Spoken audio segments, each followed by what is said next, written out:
Well, hello to all of you. It's great to have everyone back online for a webinar.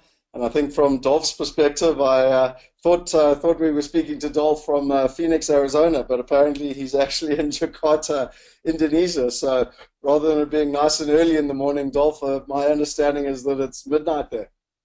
And that's exactly right. It's just gone midnight, so I'm burning the oil tonight, but that's all right.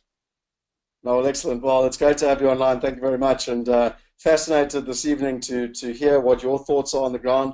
I've just returned from America, so obviously got some of my own opinions, but it's nothing like someone who's living on the ground and is understanding really what is going on. And you and I have touched base regularly over the years, and but it's actually been over a year since we got together, and I'm fascinated just on some of your thoughts around what's happening in the world today, kind of where the risks are, what the opportunities are. And there are a lot of people online tonight that seem to share that sentiment, with hundreds having signed up. So we're really looking forward to spending some time with you this evening. Oh, well, good. Me too. Me too. It'll be fun. So just quickly for everyone who's online, you can see here that tonight I've prepared some questions, just in terms of some of the things that I'm interested in and wanting to understand from Dolph what's happening in the world, and like I mentioned to you, some of the risks, opportunities, and where you see the world's going. But equally, there's a chat option. So all you've got to do is just type in your question, and we'll be able to see your question. And I really want to kind of make this a dialogue, as we joke, as a campfire conversation where, if you ask questions, we can jump in. I'll try not break the flow. We've got some polls. We've also got some exciting things this evening. There's a very big competition which we're launching. And equally, if you guys stay online through the webinar, you're actually going to find out how we would like to give every single person who's on this webinar $100, so that you can actually participate and really take advantage. But without further ado, I want to crack on.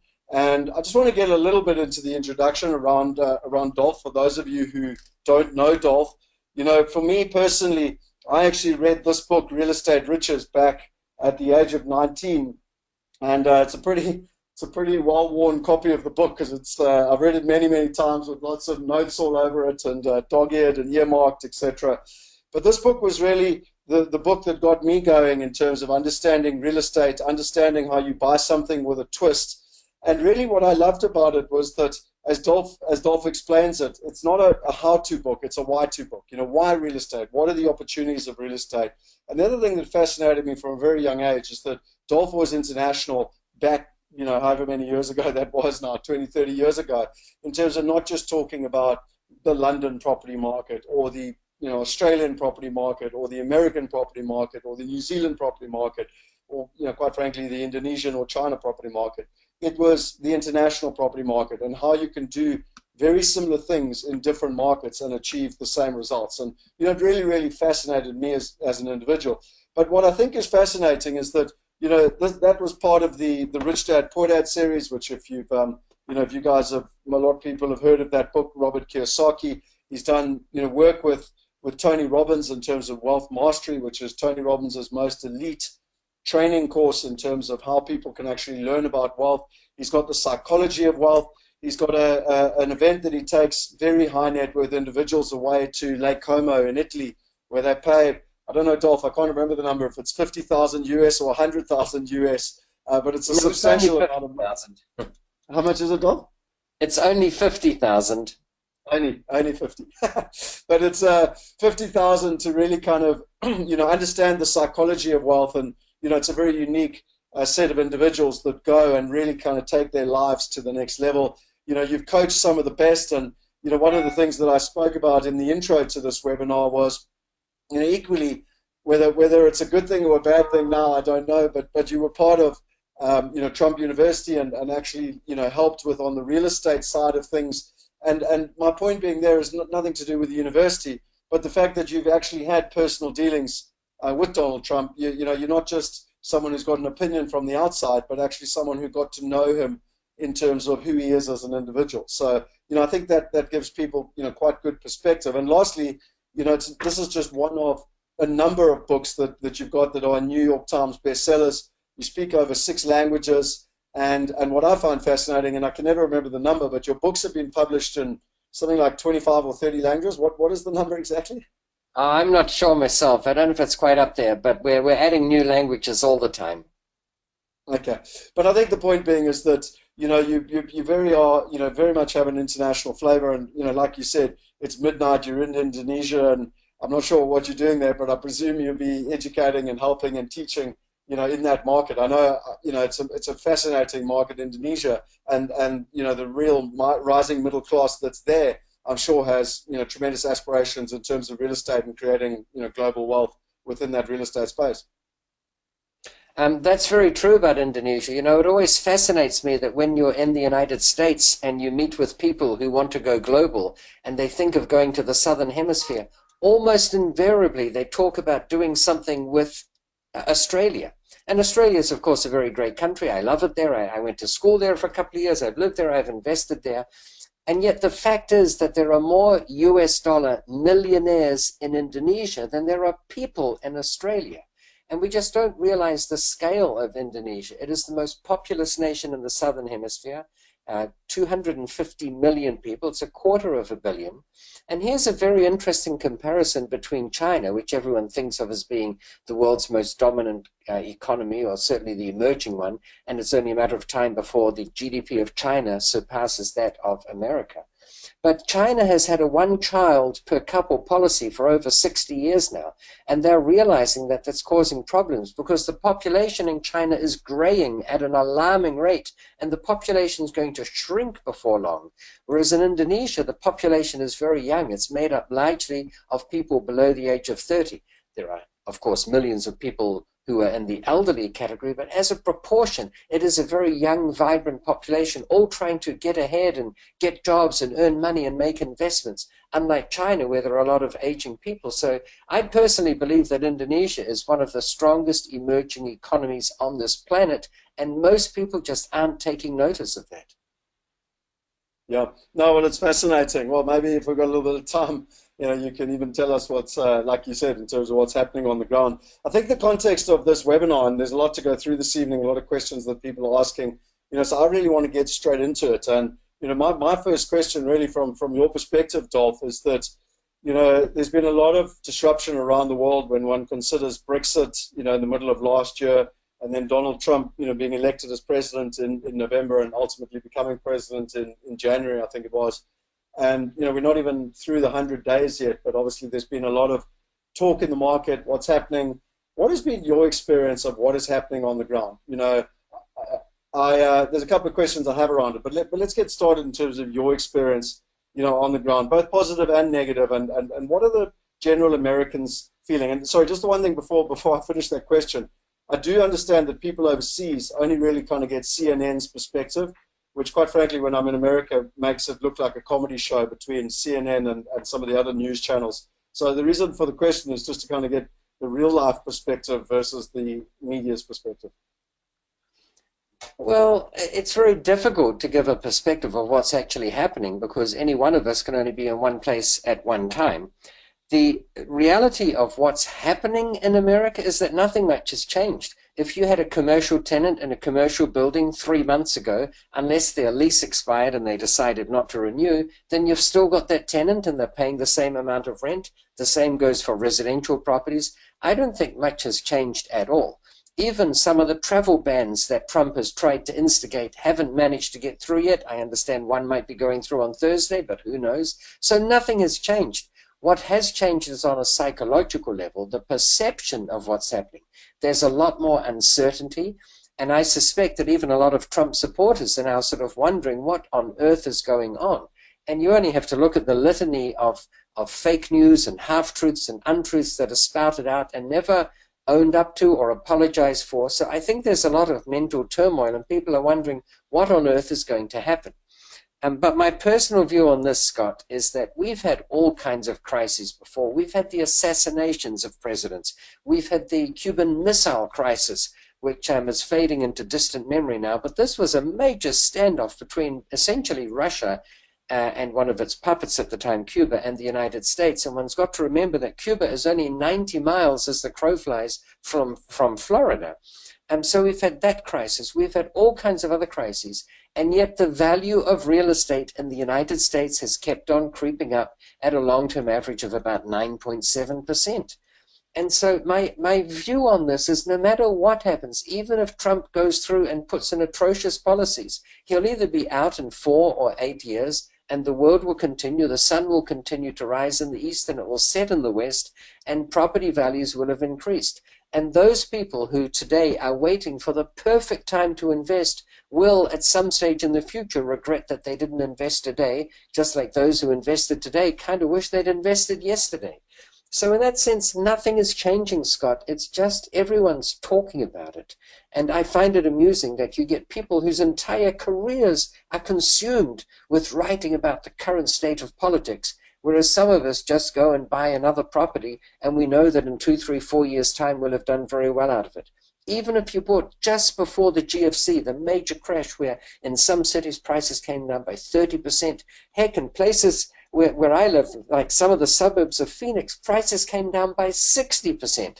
And of course, back then, everyone was saying to me with a very snide attitude, well, I bet you're not as bullish about real estate now, are you, buddy?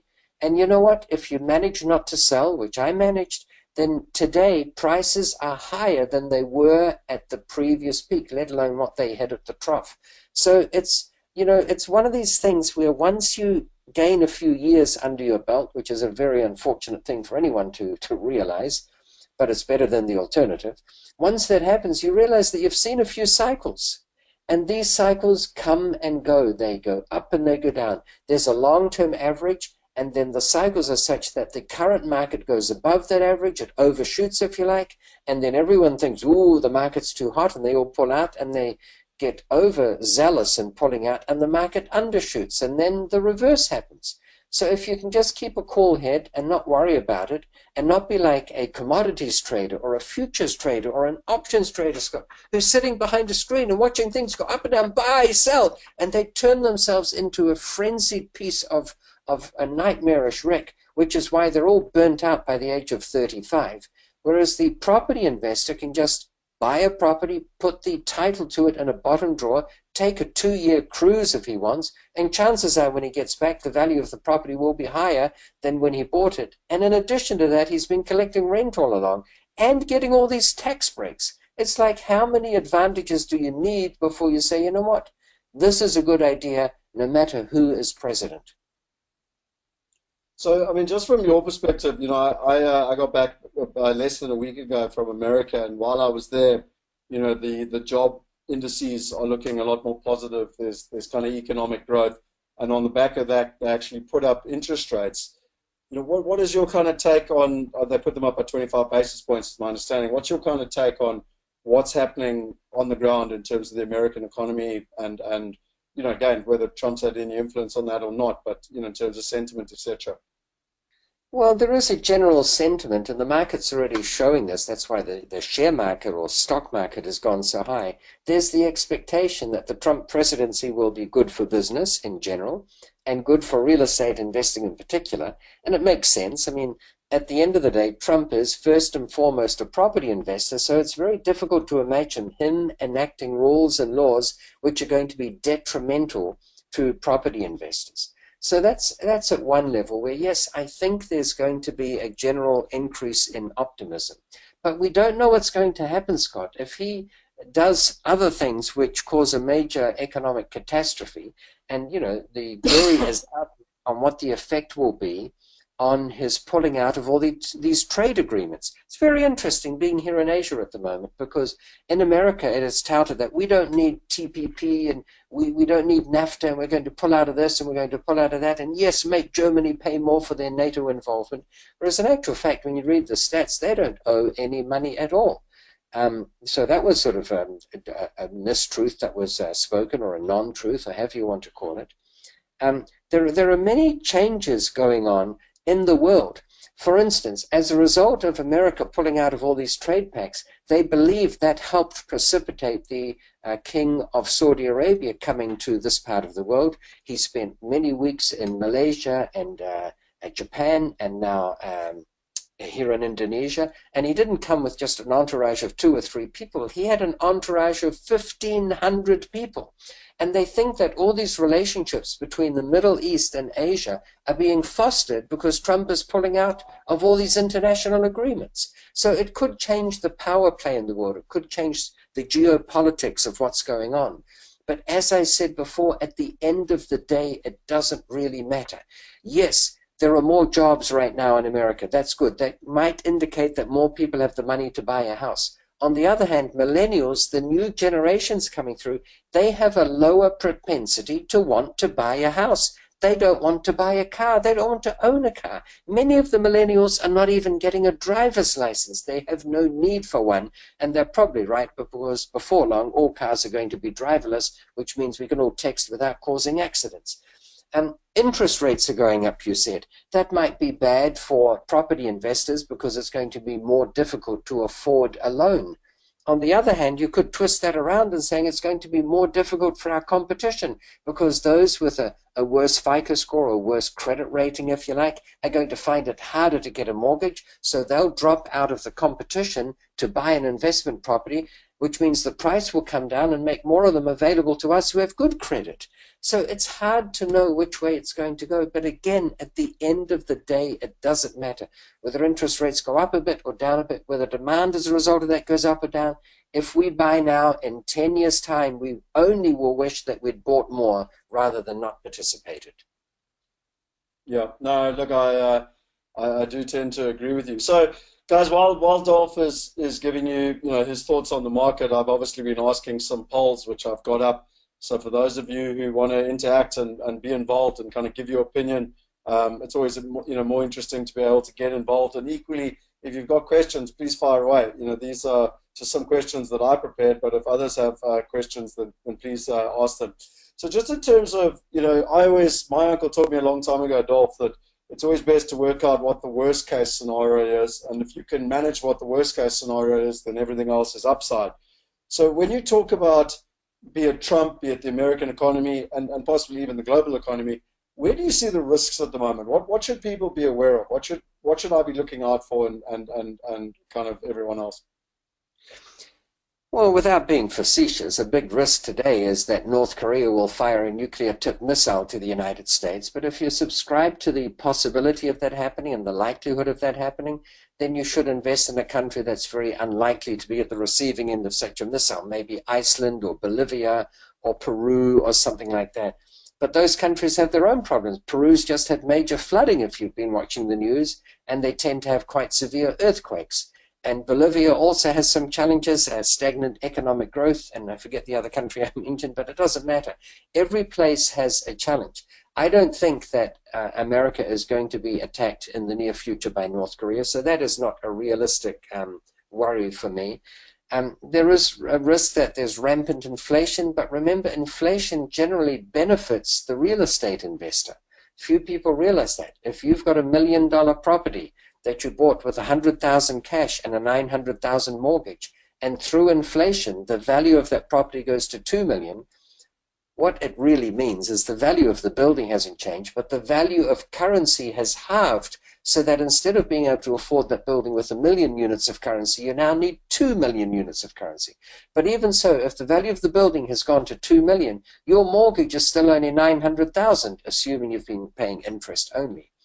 And it's true that what you can buy with 2 million is only about half of what you could have bought with 1 million before inflation took its bite. But you've still generated 1 million in equity out of thin air.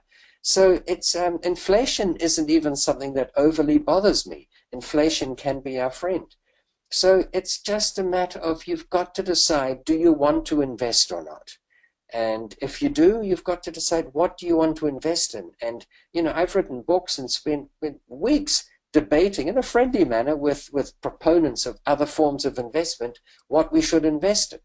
And there's one thing I wish I'd done when I had these debates a few decades ago, and that is just say, well, let's all write down where we're at now, and when we come back in a couple of decades' time, let's compare everyone's results and see how we fared. Because, Scott, when I set out to buy one house a week for an entire year in Vegas, and we actually did it in 9.5 months, a bit over a normal human gestation period. So we bought 52 homes in under 52 weeks, and we did it all without using any of our own cash. That's a significant point. You can do this without having to come up with the cash. And by the way, each of these properties individually, and certainly, of course, as a group, were cash flow positive. You can create wealth out of nothing with real estate, which it's almost impossible to do with an investment, say, in the share market or with options and futures and certificates of deposit and treasury bills. You actually have to come up with the cash to do those. So I don't want to be facetious, Scott, in answering this question, but the biggest risk in real estate is the risk of doing nothing, because that's when you actually won't make any progress. You'll just be standing still. And in fact, through the ravages of inflation, under these circumstances, it will actually work against you. And whatever cash you've got in the bank, it's going to be, debased and eroded away by inflation, which is probably going to be higher than the pittance of an interest rate you can earn by putting your money in the bank. So the biggest risk is you have to do something. There's a risk of investing in the wrong city. We've got cities in the United States where there were steel mills, and the steel mills have gone out of production. And we've even had coal mines, and the coal mines have gone out of production. And some of the people who voted Trump in, I understand, are people in erstwhile coal mining towns who were promised that they'll bring the jobs back and reopen the mines. And I'm not sure if that's going to happen, because it's not just a matter of reopening a mine. You've actually got to have a demand for the product that you're mining. So the risk is in investing in the wrong city. But, you can do the studies on your own. It is one of the tenets I always come back to, Scott. It is so easy to beat the average in real estate. We've often said that the average long-term capital growth in the United States tends to be 9.7%. But that's on average. That includes North Dakota, where for a little while there was a flurry of interest there when they thought they were going to get oil there again, but the oil craze has kind of gone from there. There's nothing in North Dakota except for extremely cold temperatures. So it's got a lower than average population growth and a lower than average capital growth of real estate values in the United States. And yet there are other cities, like many cities in California, and Phoenix is certainly one of them, and Las Vegas, which have a higher than average growth of population and therefore also growth in capital value of real estate. So just by picking the right real estate, the right region, the right cities, you can beat the average with confidence and certainty. And unlike our share market aficionados who are looking at the screen, looking at things going up and down and making sure that they make the right decision, buy, sell, and burning themselves out by the age of 35. You don't have to do that with real estate. These trends tend to be long-term. Phoenix has been the fastest growing city in the United States for about 50 years straight.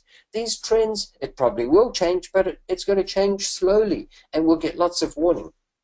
So the biggest risk is buying perhaps in the wrong city. It's perhaps getting the wrong kind of finance, not thinking it through, or buying into this idea that you've got to pay your mortgage off in 5 years. I don't understand this obsession with paying your mortgage off quickly, when what most people do once they've paid it off is they go back to the bank and refinance a new one. Get an interest-only loan if you can. Inflation will make the value of that loan insignificant. And if I've got a mortgage for $1 million, Scott, rather than pay it off in 5 years, if I did get 5 million? I forget. If I did get 5 million to pay it off, I'd rather use that as a down payment on more property.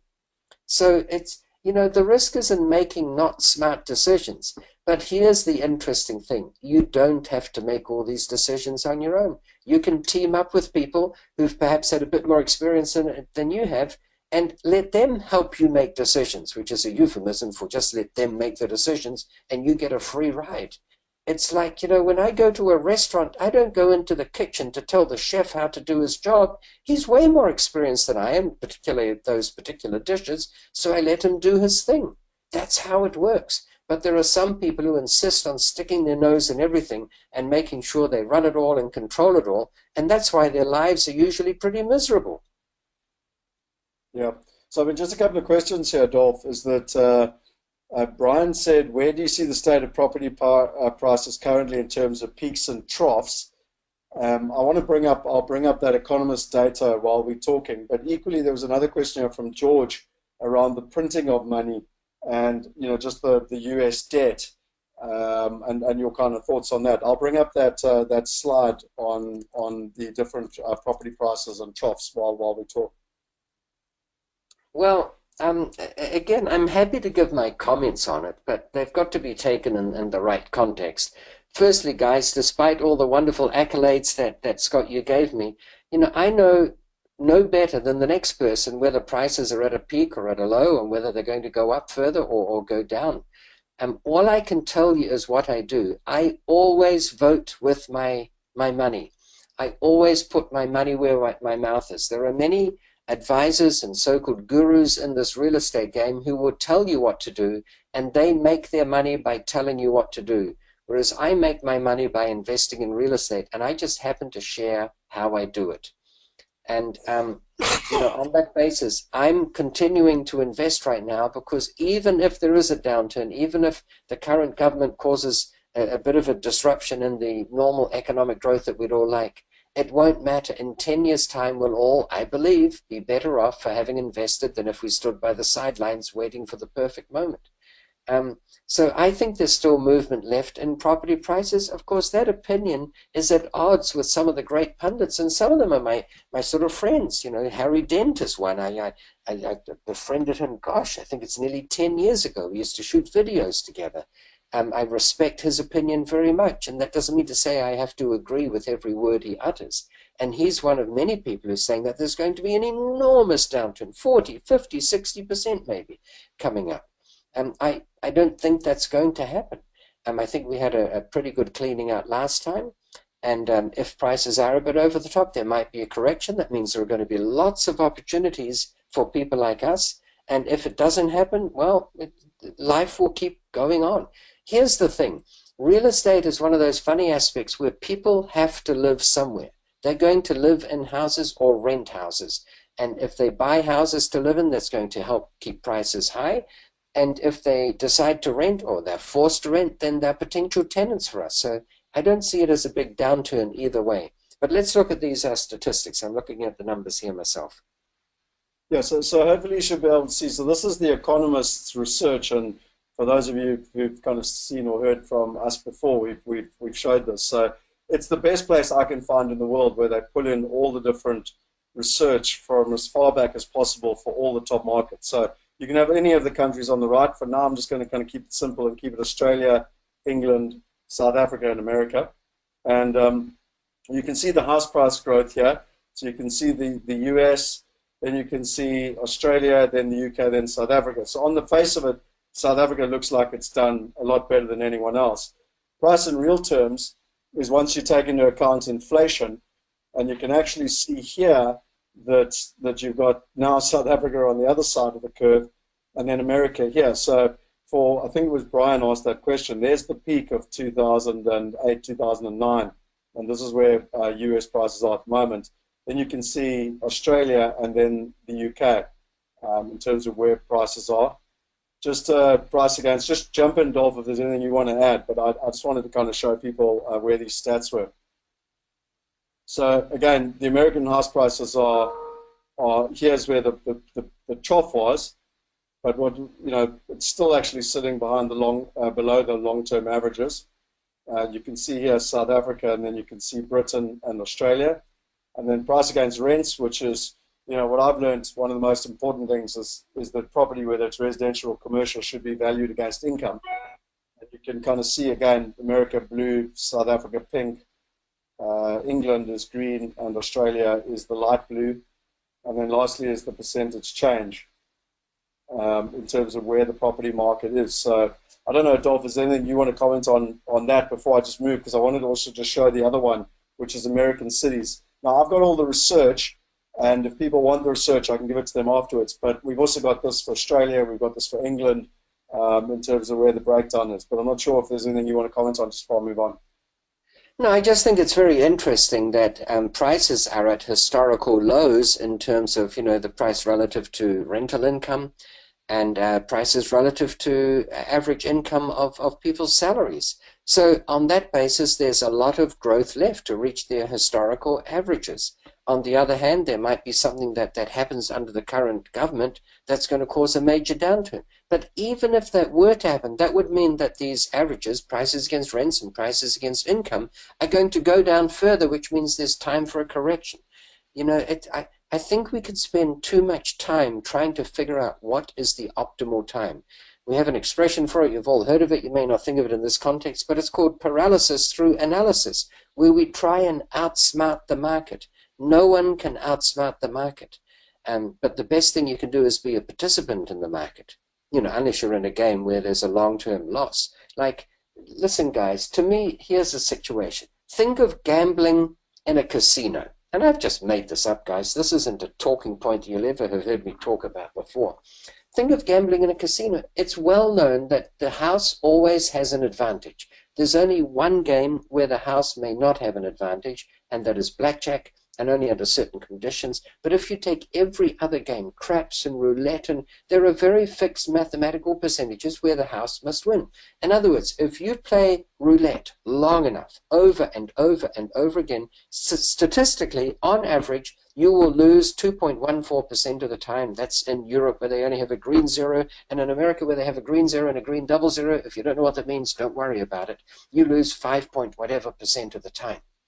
So if someone keeps on playing year in, year out, even though they might come home and report to their spouse or their buddies, oh, I won big time last night, we know that the long-term statistical average is for them to lose money, and the long-term statistical average is for the casinos to make money. It is set up that way.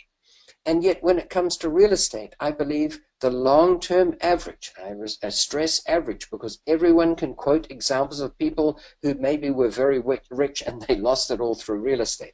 But the average is that people do well. So the more days you spend in a casino gambling, the greater the chance that you lose money. And the more days that you spend in the real estate market, with a bit of common sense, trying to pick markets that have higher than average growth, and where you cater maybe to the elderly or do whatever else as a very sound long-term theory, the chances are the longer you're in that market, the better off you'll be. So, I mean, just on that basis, Dolf, if you look here, just taking America, you can see the light blue is Dallas, then the green is Atlanta, then the next one is Phoenix. You mentioned Phoenix, and then the one above that, the light green, is the United States average. And then I thought I'd just put in New York and San Francisco, because a lot of people around the world get excited by those two markets. So you can see the house price growth here since 1981. You can see the prices in real terms. So again, the markets that we were talking about, Atlanta, Dallas, Phoenix, are all actually sitting kind of in equilibrium at the moment, well below where New York and San Francisco are. Price to income. So again, both Atlanta and Dallas are sitting here, and you can see Phoenix is a little bit higher there, but just in terms of price to income, and then obviously San Francisco and New York, price to rent.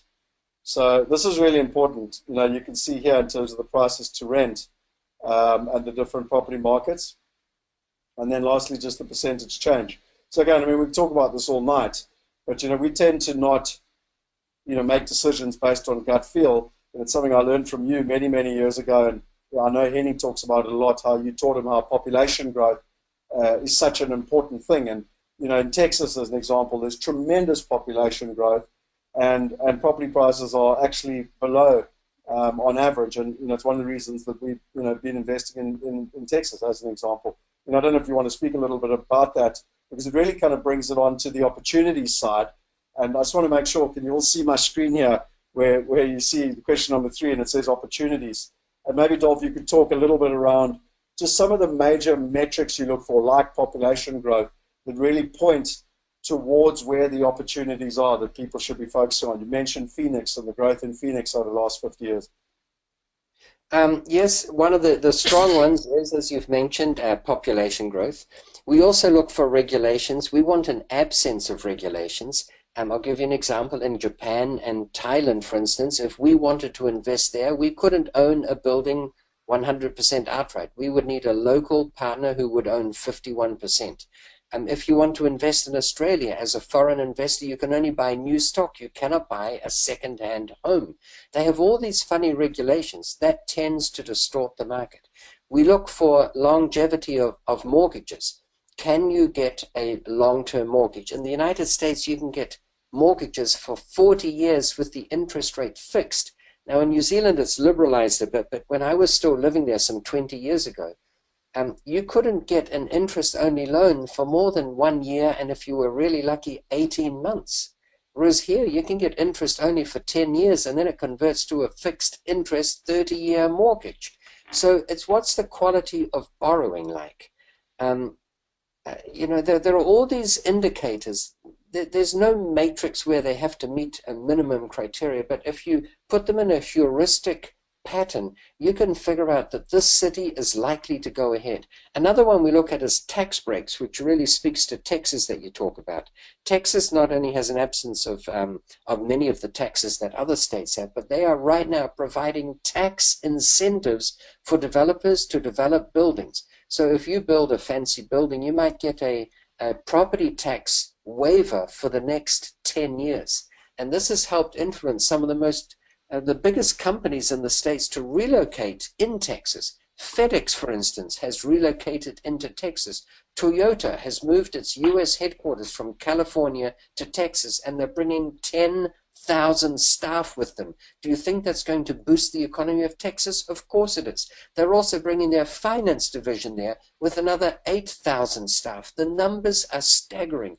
I forget all the names of them. Scott, you might remember some of them too. I think it's Morgan Stanley or one of those big financial powerhouses. JP Morgan, I think it's JP Morgan that's bringing in. There's a lot of big banks that are coming in. There's massive medical companies coming into Texas because they've put that cap on medical, what's it called, where you can get sued up to, but it can only go to $1 million. So a lot of the big medical firms are moving there because of they're making it a lot more friendly from a getting sued perspective for medical mistakes. Right. So for all those reasons, holy smokes, Texas is just booming. And it's one of those things, guys, you really have to go there to have a look to get an understanding of it. I used to teach in Denton. I used to be a professor of real estate at UNT, the University of North Texas, which is about 30 miles northwest of Dallas itself. And I had a home there, and I used to have a car there. I called it the Texas Lexus, and I'd commute in and teach there. And so I'd drive that route. It's known as the State Route 35 from Denton to Dallas, mainly to Dallas-Fort Worth, regularly. And then I had a break of about 6 or 7 years, and I went back recently, and that whole place has filled out with houses and subdivisions and car lots and you name it. In fact, I think it was Honda or one of the major Japanese manufacturers had not one major car lot there, but 2 major car lots there. And guys, these auto companies spend millions of dollars a year figuring out where to put their showrooms and their distribution centers, and it's all based on population growth. So the fact that every major car manufacturer was represented on that strip of the 35 just goes to show that the population is exploding there at a very high rate. And it's one of those things. I don't regret the properties I bought in Texas. I kind of do regret that I didn't buy more. And I know you're all thinking, well, you don't need any more. Maybe that's true. But it just highlights the fact that despite all the economic uncertainty we've had since I was teaching there, despite the changes of governments and all their policies and all the scandals we've had and all the wars we've had, it was still good to be a property investor. And I believe the same thing's going to happen going forward. Mainly, guys, because as a nation, we have an increasing population. Right now, we've got a surplus of births over deaths. It's not that much. Our birth rate is not only low, but it's declining. But more particularly, we have a massive surplus of immigrants over immigrants. Of course, even that could be changing with some of Trump's policies because he's getting tough on some of these undocumented, as they're called, immigrants. But I don't think that's going to change the dynamics all that much, because you've got to understand too, developers modify how much they build depending on the immediate demand that they perceive there.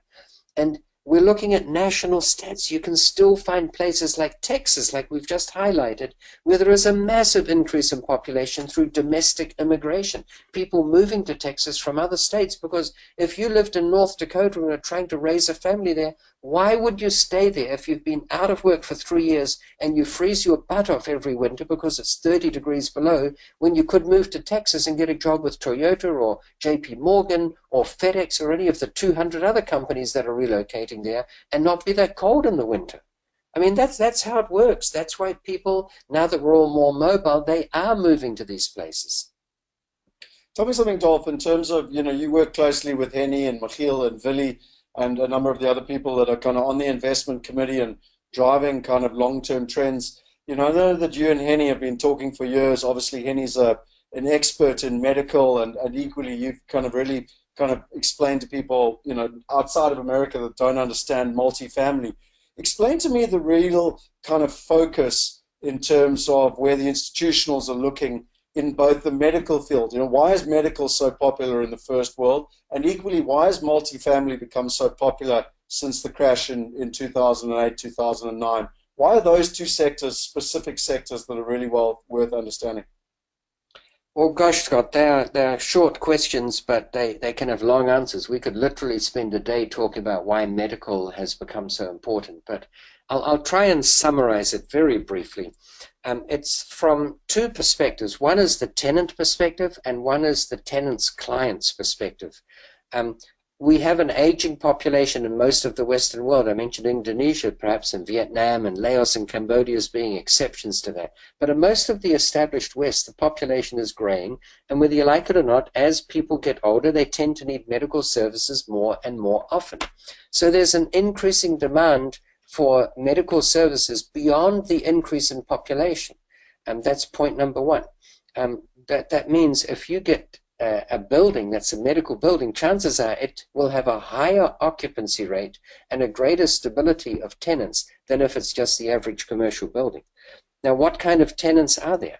The way medical practices work is they tend not to want to relocate very often, again, for two reasons. One of them is they often have a lot of equipment installed on the premises. It might be an X-ray machine. They're not small things that you can take in a little lunchbox and relocate. They tend to be big, complex machines that have very sensitive electronics, so even if you could move them without too much hassle, just recalibrating them and getting them installed in a new place is bad. So they have all this equipment that they have to install. They've got air supply, and it's not just any air like an air hose in a car repair shop. It's usually filtered air that's absolutely scrubbed clean with HBIA, whatever filters, HEPA filters, HEPA filters. And they've got oxygen supplies, and they've got electricity that's been cleaned up and scrubbed so that it's a pure sine wave, etc., etc. The cost of relocating is huge. The second reason why medical tenants tend not to want to leave is they build up a lot of goodwill. There are clients, old geriatric patients, they wouldn't know the name of the street or the name of the company perhaps, but they know that if they've got a sore knee, they drive, 3 blocks to the left and they turn at that tree, and they know how to get there. So these medical practitioners feel they'd lose a significant chunk of their business if they kept changing location every 2 or 3 years. So they provide extraordinarily stable tenants. Often the license that goes with that medical practice goes with the building rather than with the practitioners. That's why often when medical practitioners of any variety, any flavor, retire, they tend to sell their practice because the licenses for the operation of that business goes with the premises. So for all those reasons, Scott, it just makes an extraordinarily stable tenant relationship. They tend to be there for the long haul. And they also tend to be relatively high income earners compared with, say, a hairdressing salon where often it's marginal, or more particularly a restaurant which might launch and be very popular and they're raking in the money and they can afford the rent. But then the restaurant across the road becomes popular, patronage turns down, and suddenly they're struggling to survive. And do you kick them out and maybe have the premises vacant for 6 months, or do you retain them? So for all those reasons, I prefer medical tenants to just about any other kind. I used to like lawyers as tenants too because they knew the law, but I actually had a real estate lawyer who did a runner on me literally in the middle of the night. So that colored my attitude to that a bit. But no, they provide extremely stable tenants for all the reasons I mentioned. And then why apartment buildings have become popular is I mentioned before that the millennials tend not to want to own properties as much as their parents' generation did. And so when millennials are looking for somewhat more itinerant accommodation, they don't want a 5-bedroom, 4-bathroom home. They tend to want an apartment inside an apartment complex. There's no lawn to worry about. It's easy to keep clean and tidy. They can move around when they leave it. They've completed their 6-month stint or whatever. They move on. And I think they're becoming very popular as well. I don't personally particularly like either living in an apartment, and I'm personally not the biggest fan of investing in them. Given a choice between a medical building and an apartment, I'd probably choose the medical building. But there is a big demand, both from a tenant point of view and an investor point of view, in investing in multifamily or apartment complexes. And it's understandable why. In 1 acre of land, you might have 400 units with a very good management operation, which means the cash flow is very good. So cash flow tends to be very strong for these buildings too, if they're well managed. And I'd stress that management is a very important component in figuring out how well an apartment complex is running. I think, Dolph, just to that point, Henny and I started trying to buy multifamily complexes back in 2012 in Florida. And although we found some good deals, we could never find a good partner on the ground. And I think you've hit the nail right on the head. It's only as good as the people you've got on the ground that can actually execute on the property, run the building well, maintain the building well, collect the rent, keep the tenants happy, et cetera, et cetera, et cetera. And Right, it's taken us 4 years. There's been tremendous demand from the big institutions to invest in multifamily because of the cash flow component that you mentioned. And because of that, it's been very hard to find opportunities at good value. And that was until we actually came across the PPA group in Texas. That is an Inc. 500 company. Monty and his team are a young, dynamic team. They manage thousands of units. And I actually personally was so impressed by them that I personally invested my money in one of the multifamilies that they were doing. And my point being is that I completely agree with you. It came down to their skill set that I was impressed with. So again, it wasn't so much about the property, but more about the people who are actually going to execute on the opportunity. right, right. Just in terms of another question here, and it does really come to tie in with what we just discussed. I know that you've run like entire courses on this, but just a kind of a brief synopsis of your idea between residential and commercial. Um, when you are starting out as a real estate investor, I would say start with residential. You'll understand it. You'll know what to look for when you're looking at a property. If you come across a house and there's no front door or there's no roof or there's no kitchen, you'll tend to notice that. But most people, when they're starting out in property, when they look at a commercial building, they have no idea what to look for to see if it's missing. Obviously, if there's no front door, they'll notice that, but they won't understand what a commercial tenant perhaps needs. So by all means, get started in residential. But once you've got a few under your belt, I mean, for me, I almost don't want to spend any time looking at residential properties. The investment is so small, and commercial has many advantages. I can rattle through a few of them very quickly. Commercial tenants tend to want to have long-term leases, way longer than residential tenants. Residential tenants tend to want a short-term lease just to keep flexibility. Whereas the most frequent call I get from my commercial tenants is, Dolph, may I please get an extension on the lease?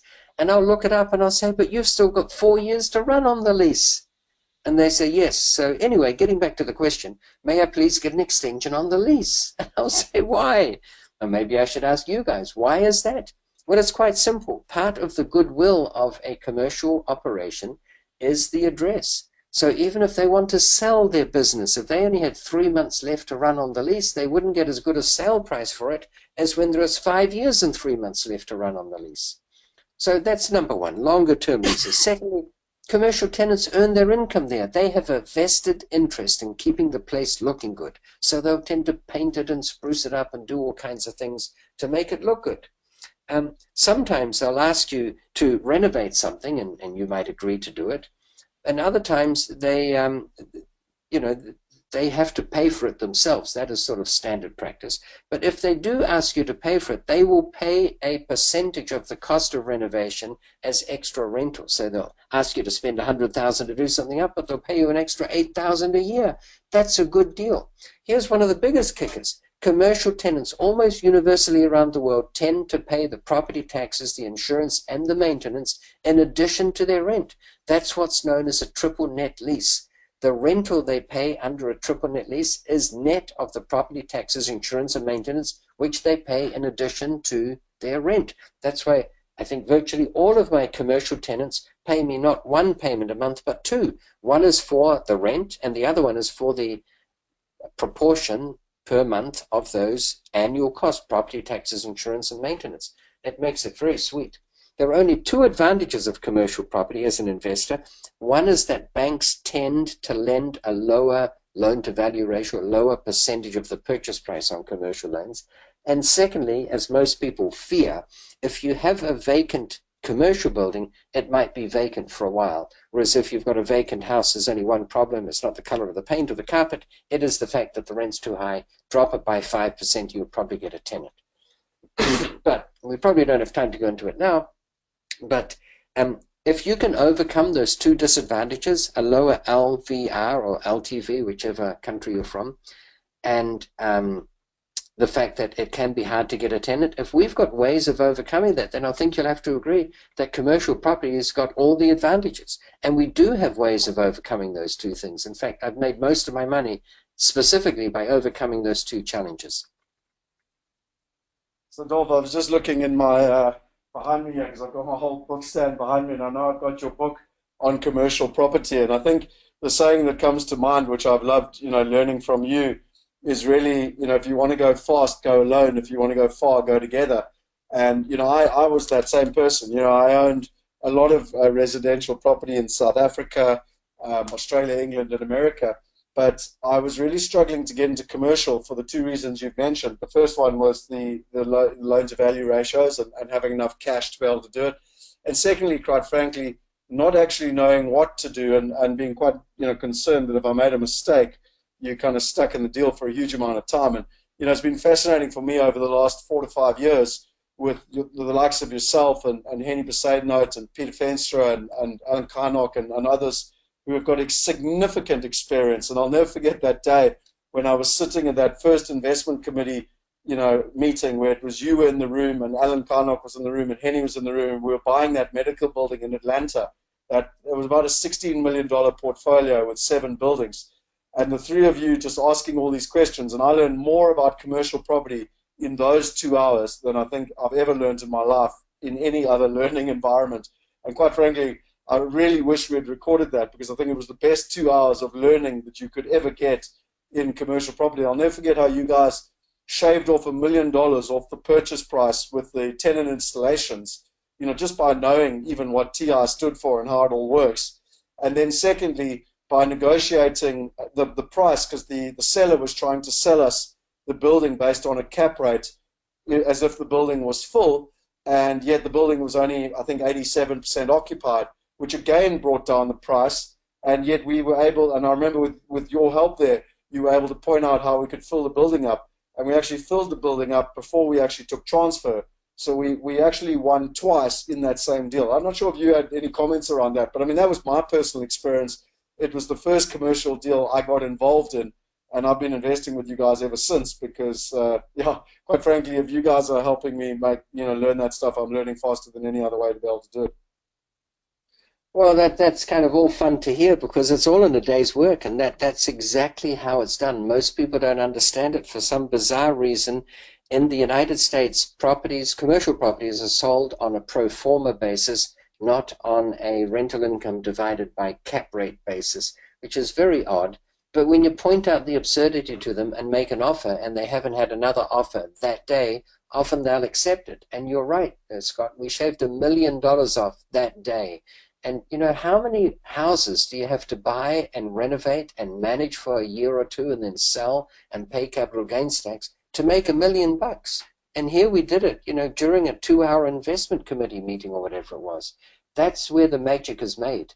And after a while, it becomes a sport and a hobby. And some people like angling and pulling a fish out of the water. It's not my favorite thing to do. I feel a bit sorry for the fish, but that probably means I'm a bit weak or something. I don't like elephant hunting, but I love hunting for properties and finding a great deal that anyone else on this planet could have found and negotiated, but they didn't because they're too busy watching TV or arguing over some score of a game or fighting over something else. It just seems bizarre. There's so much fun to be had doing this, and it's lucrative. So why would you not do it? Why would you not learn a bit more about it? Why don't schools teach more about it? It frustrates me that I spent 15 or however many years at school and not 1 hour was devoted on how to make ourselves financially free. At best, we were taught skills that we could later swap for a few bucks or euros or rand per hour on the assumption that we'd work for someone else. And I just wish that they'd help us become financially free. And that's why part of my passion is just to share that, to share the message. And the fact that it's relatively easy to do if you're willing to invest a little bit of time to figure out how to do it. And that's why I want to acknowledge all our listeners, because the fact that they're giving up probably dinner time or driving time or homework time with kids to listen to this in the hope that we give them some gems, I commend you for being on this call. But having said that, Scott, we probably should keep the momentum going to give them useful information, or they'll go back to dinner and homework or whatever else. No, 100%. So a couple of rapid fire questions here that I want to run through. Just quickly, George asked, what's an EB5? EB5 is a way to invest in America $500,000 and get a green card. If you want more information on that, just type in EB5 and someone can get back to you. Dolf, I wanted to ask you quickly your, kind of one-line thoughts on what is the biggest challenge in real estate globally? What challenge do most people face when it comes to real estate? The biggest challenge or change? I see change on the screen and challenge. Good point. I Challenge and change. The biggest challenge is a shortfall of information. They don't go to the bother to learn it. They're willing to spend 3 years to get some useless bachelor's degree in some obscure arts that they'll never use because no one's interested in it. They'll devote 3 years of their life learning that, but they won't devote 3 days figuring out something about real estate to make a very smart investment decision. So that's the biggest challenge people face. The biggest change in real estate, there are some technological changes. The change towards making homes smart is very big. The change in insulating properties is also very big. But the biggest change that I see is more and more people are going global. It's becoming the norm. It used to be, 20 years ago to even travel to another country. 20 years ago to come to Indonesia was like, why would you do it?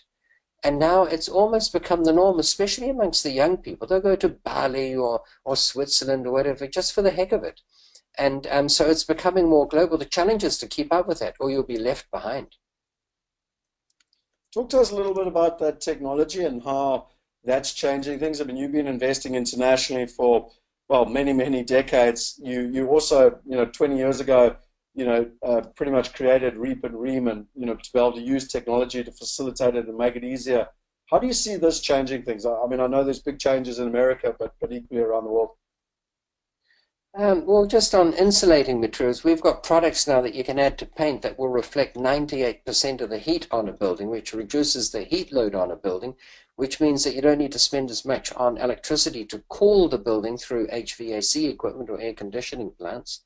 We've got additives you add to the refrigerant of an air conditioner, 5% by volume of the refrigerant, but it reduces electricity consumption by 14%.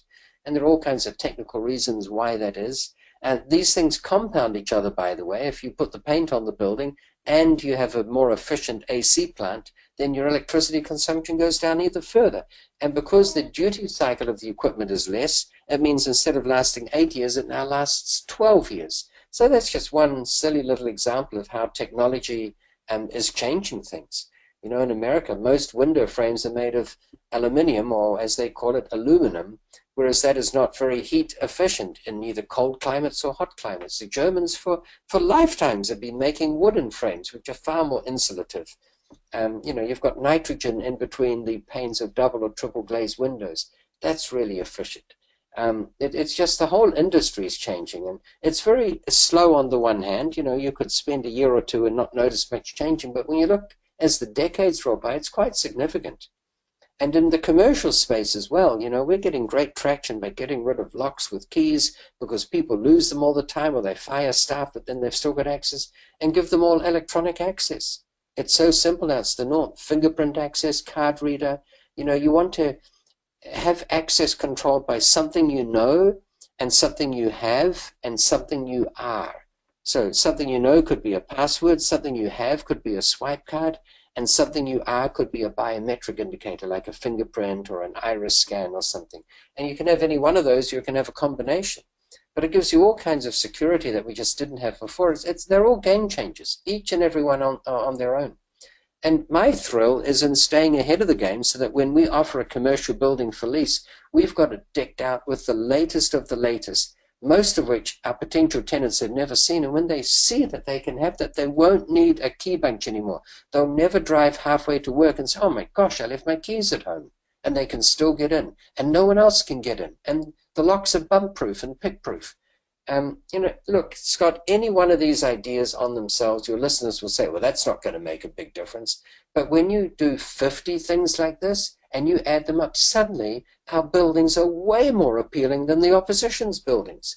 That's why I always say, find me an empty building. I'll find a tenant for it. We've got hundreds of ways of getting a tenant. But most people either don't believe it or think of it or don't ask you how to do it. It's like that shortfall at the medical buildings. We had 87% occupancy. We had it fully leased before we got there. And we had ideas, you may recall, for the vacant land next door, what we can do with it. Well, we've still got options on that land. So I mean, that's a pretty good prelude into the next question, which it's a story I always love to share. But, ironically, you're in Indonesia now. But the way that you spent $20 and increased the value of a building by 2 million? Yeah, when I mention this, people, especially the detractors, and you always get detractors in anything, you find them on the internet and in audiences, they say, all right, well, now you've gone too far. Turning $20 into 2 million overnight, that is really pathetically ridiculous. There's no way you can prove it. And the weird thing is when you explain how it's done, they'll try and find some other reason to fault it or to discredit it. But it's quite simple. Jakarta, as I've experienced again this week, guys, the traffic is more horrendous than any other city I've ever experienced. Way worse than Shanghai, Scott, or Beijing. It is phenomenal. They measure how long it takes to get somewhere, not in kilometers, but in hours. And, the journey from the airport can take 2 hours. It can take 4 hours. I've spent time in all kinds of fancy cars here, stretch Mercedes-Benz limos and whatnot. I don't think we've ever gone beyond first gear. You just don't go fast enough. So in that context, if you've got a commercial building and the directors of the companies in that building need to get to the airport and they've got a 2 p.m. flight, you can't go to the office in the morning because if it's 3 hours to get to the airport, what should be a 40-minute drive with no traffic, you just won't have time. So if you've got a 2 p.m. flight, you never turn up at the office. So how do we turn $20 into 2 million? Put your seatbelts on because it's going to be told before you realize it. We spent the $20 on a bucket of paint and a white brush, and we went onto the roof of a commercial building. It had about 10,000 square meters, so about 100,000 square, a relatively small commercial building. And we painted a big white circle and the letter H on it. And this flat concrete roof we turned into a helipad. Now, to be sure, we needed Civil Aviation Authority, which is the Indonesian equivalent of the FAA, approval to do this. But assuming you get all of that, we now could take a helicopter from this building to the airport in about 15 minutes flat. And the effect of that was that the value of our office space went up by about $20 a square meter, which is about $2 a foot. I forget what you guys operate in, but anyway, $2 a foot increase in rent times 100,000 square feet is an extra $200,000 a year. And when you cap that out at 10%, that's worth $2 million. If you don't know what it means to say cap that out, you've got to read a book on commercial real estate. It doesn't even have to be mine, but it's one of the 5 things you have to know to understand commercial real estate. It's not that complex. But that's literally how we turned $20 into 2 million overnight. And ironically, while I've been here in the last couple of days, I've been told that they've changed the laws on helicopters. It's now no longer sufficient to have a single rotor helicopter. You need a dual rotor, or one with 2 sets of blades on it, and for security so that they can't drop out of the sky as easily. So they will change the rules and update them. But all you have to do, guys, remember it's a game, is conform to the rules. If you don't want to conform to the rules, don't play in the sandbox. But these things are easy and they're fun, and it's a way of beating the competition. And even though I talk about this, Scott, and I write about it, I've written about it in my book on commercial real estate courses, events, I hardly see anyone else emulating it. I still repeat this over and over again. And you may recall with our medical facility, the spare land there, I said one of the things we should do is spend the $20,000 going through council approval to get helipad landing rights there, because as a medical trauma facility, the value of it will go up. Even if it's never used, remember there's value in unused opportunity. So let's spend the money, get the extra rent. So, I mean, look, guys, there's a couple of questions coming through that I've answered. One of the things I love in terms of where technology is going is in the past, I had to go, buy this book and read it, or the commercial book, or go on a course with Dolf.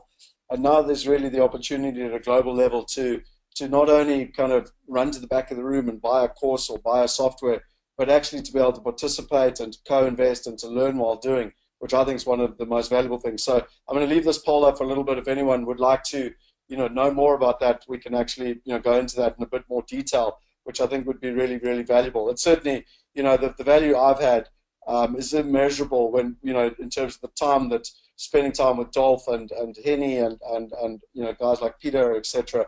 Learning, Tony Robbins always says, if you want to get wealthy, do what wealthy people are doing. And, I think that's one of the things that's really, really important. Dolf, there's been a couple of questions. How do you buy a property without any money? And equally, my question here was, how do you arrange financing anywhere in the world? Obviously, we as foreigners have had huge problems trying to arrange financing in America on the residential side, but on the commercial side, we've actually done it fairly easily with very low rates around kind of 3%, equally on the multifamily, etc. So what are your thoughts on how to kind of arrange financing and some of the tricks that you've used there? Well, it's kind of funny, Scott, because you toss these two questions out as if they're almost incidental. How do you arrange financing? And what was the other one again? One of the guys, George, I think, asked, you mentioned no money down.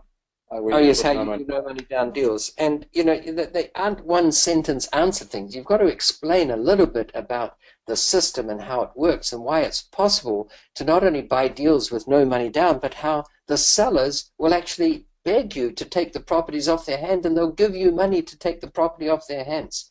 So, but it's not a one sentence answer. So, it's kind of tricky to just summarize it. And I don't want to be too facetious, but the best way to arrange financing all over the world is to become a lender and not a borrower. That's kind of a lot easier. But again, Scott, it has to do with partnerships. It is very difficult for a Bolivian to go to Cambodia and get a bank mortgage the same day. And it's difficult for someone from Laos to go to Finland and get a bank mortgage. And it's probably difficult for a South African to walking off the street and with a thick accent and still with his gumboots on, although you may not have gumboots in South Africa, or call them that, to get a mortgage that day. But when you partner with the right people, it all of a sudden becomes easy because we find the path of least resistance. So again, it's a call to action to say, yes, you can do it all yourself and be a hero in your own household, or you can team up with people. And it's not even as if it's going to cost you money, because what it does cost you and whatever fees there might be, you're going to more than save in economies of scale by joining one of a group of people who are doing it, and all the time and effort you save. I mean, you tell the stats, Scott, of people from South Africa, 80% of them or something, they lose money with their first few investments because they don't know how to do it. So just, get advice from someone who's doing it. There's nothing wrong with that. For some reason, though, men don't like that. It's a well-known statistical fact that if men get lost driving around on vacation or something, the last thing they want to do is ask a local for directions because they don't want to admit to themselves that they're lost. It's kind of ridiculous.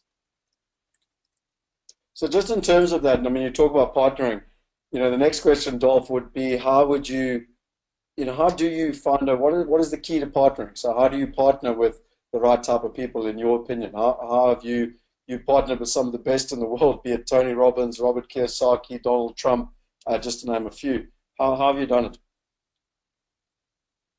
Well, without sounding facetious, the best way to find great partners is to be a great partner. Because if you offer great value, then they will find you. They will hunt you down. I never approached any of the people that I've worked with. I never approached Trump, may I please work with you? They tracked me down. So you've just got to deliver value, and then people will want to work with you. And that's why whenever you do anything, always offer something. Even, you did the same thing, Scott. You said to Peter Feenstra and Henny, I don't want to be paid. I just want to learn, but can I just come along and sit in on the meeting? So, it's what you offer. And this is, people often think, what's in it for me? And if you as a listener think, well, what's in it? What can I get out of this call to make it worth my while? Well, there's nothing wrong with that. We are trying to make it worth your while. But you've also got to think, what can you do to make it worth our while to even be doing this? It's a two-way street. So find a great partner by being a great partner. They will track you down. And then, be willing to help. We notice it when we take people to America. There are some who are high maintenance, and there are some who are just a pleasure to work with because they're always happy to do things. And I know that sounds a little bit like more philosophical than a true real estate answer, but it's the truth of it. And after a while, you get the luxury of only choosing to work with people you want to work with, because it's just too difficult working with those who are a pain in the butt. Yeah, no, look, I completely agree with you. Kim Winter and Desmond have asked me, how they're going to get their $100 voucher. So bear with us. We're nearly done, and I will get on to that. Dolph, just quickly in terms of training, you've trained with some of the best in the world, flown all over the world. With where technology is going, and I mean, even tonight's quite interesting. You've got people, all over the world. I don't know if you know this, Dolph. We actually did the research just yesterday. We've now got users on our platform from 80 different countries, and people have invested from 17 different countries. And I mean, you're in Indonesia, I'm sitting in Nyasna, and we, literally are sharing this knowledge with people from all over the place. But I mean, what is some of the, shifts in terms of training that you see now in terms of what people can get access to? In the past, it was go to a live course and read a book. Where do you see it going? Well, you've touched on it before, Scott, on this call, that it's electronic training. The fact that we can be on this call now and from all different parts of the world just highlights it.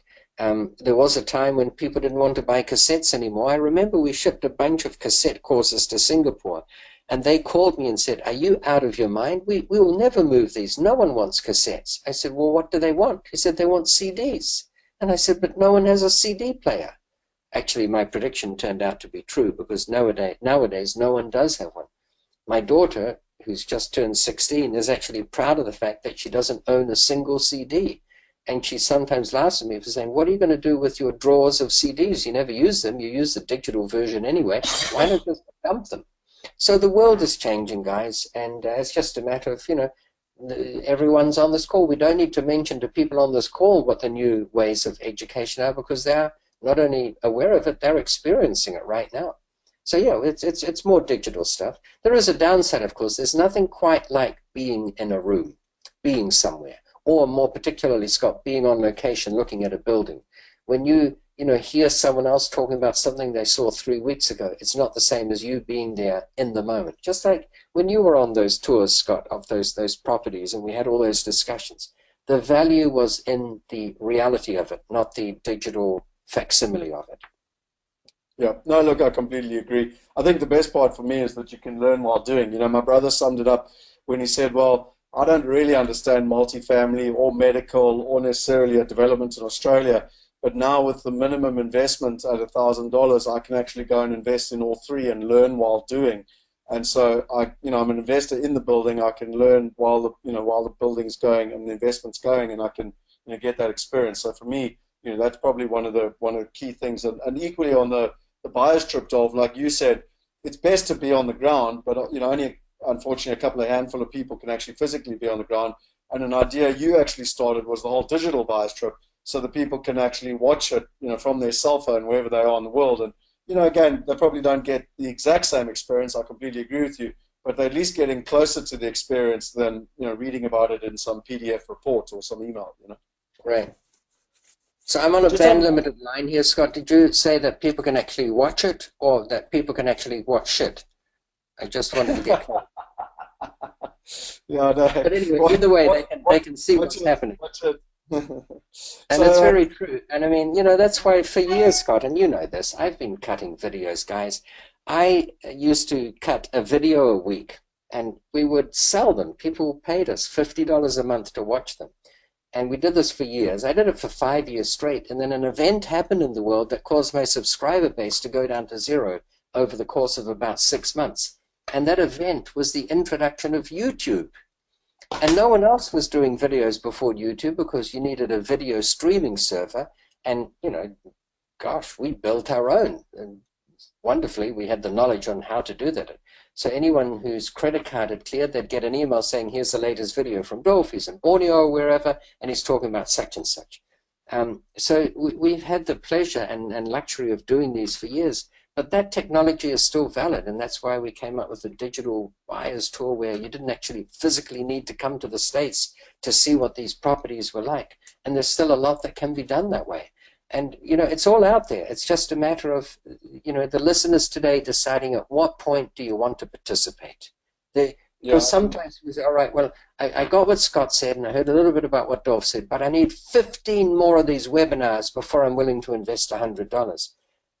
I would say to you, invest in the stock market. That's more your market. At some stage, you've got to say, okay, I'm ready to give this a go. It's not as if you need a minimum of $1 million anymore. What's our minimum now? 1,000. 1,000, and you can invest. I mean, Yeah. that's a pretty good deal. That's awesome.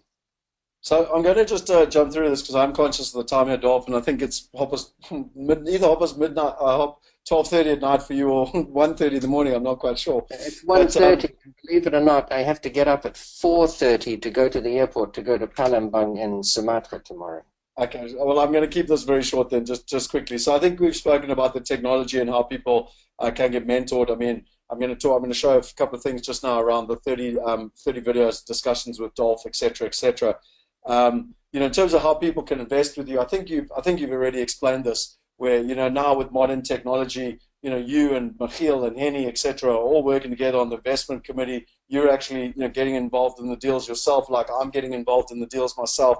And so people are actually participating and no longer reading or learning about it in a book, but can actually participate, in real deals in terms of what's actually happening. And then, how can we help people invest with $100? Well, guys, this is where it gets really exciting. Tonight, for everyone who's online, we're actually going to give away a $100 coupon. So you can actually participate. If you've never invested overseas, if you've never had a dollar before, well, tonight's your first time. So we will be emailing everyone who was on this webinar. So if you weren't on the webinar, if you left early, then tough, because that's the advantage of turning up live. And we will email it out. If you are a current investor, I see that there's a number of current investors. I see Clive and Michael, etc., Louis Stain, etc., online. We'll still send you the voucher. Maybe pass it on to a friend and let a friend participate. And we will be sharing that with everyone in terms of how things are going. I've already mentioned to you around the discussions with Dolph. Dolph has actually shot 30 videos all around the world. It's an amazing information. I've actually seen the intro to this from 15 or 20 years ago, where he's in all these different cities and countries, and it's just him sharing knowledge around real estate, what's happening on the ground, etc., etc. So I really want to be able to share that with you. My last question for you, Dolph, and then I'll wrap it up so that you can go to sleep, and I'll finish off for everyone. What's your kind of prediction on where you see real estate going in the next 10 years? What are your thoughts on this? Gosh, it's of course hard to predict. I think technology is going to change the face of the living space that we live in. I think there's going to be a lot more automation. I was an early adopter of this. My home's probably one of the most ultra automated. Like, I never turn an alarm on, for instance, when my phone is more than 100 meters from the house, which assumes I'm with the phone. Any lights that were left on get automatically shut down, etc., etc. If there's a leak in my home, like even now while I'm away, it turns the water supply off. You name it. It's automated up to the gazoo, but it's going to become more and more common, that sort of thing. Micro technology, nanotechnology for insulation, making our houses warmer or cooler or whichever, that's going to really rise to the fore. Energy consumption is going to go down. Energy storage is going to go up. Solar cells are going to become more efficient.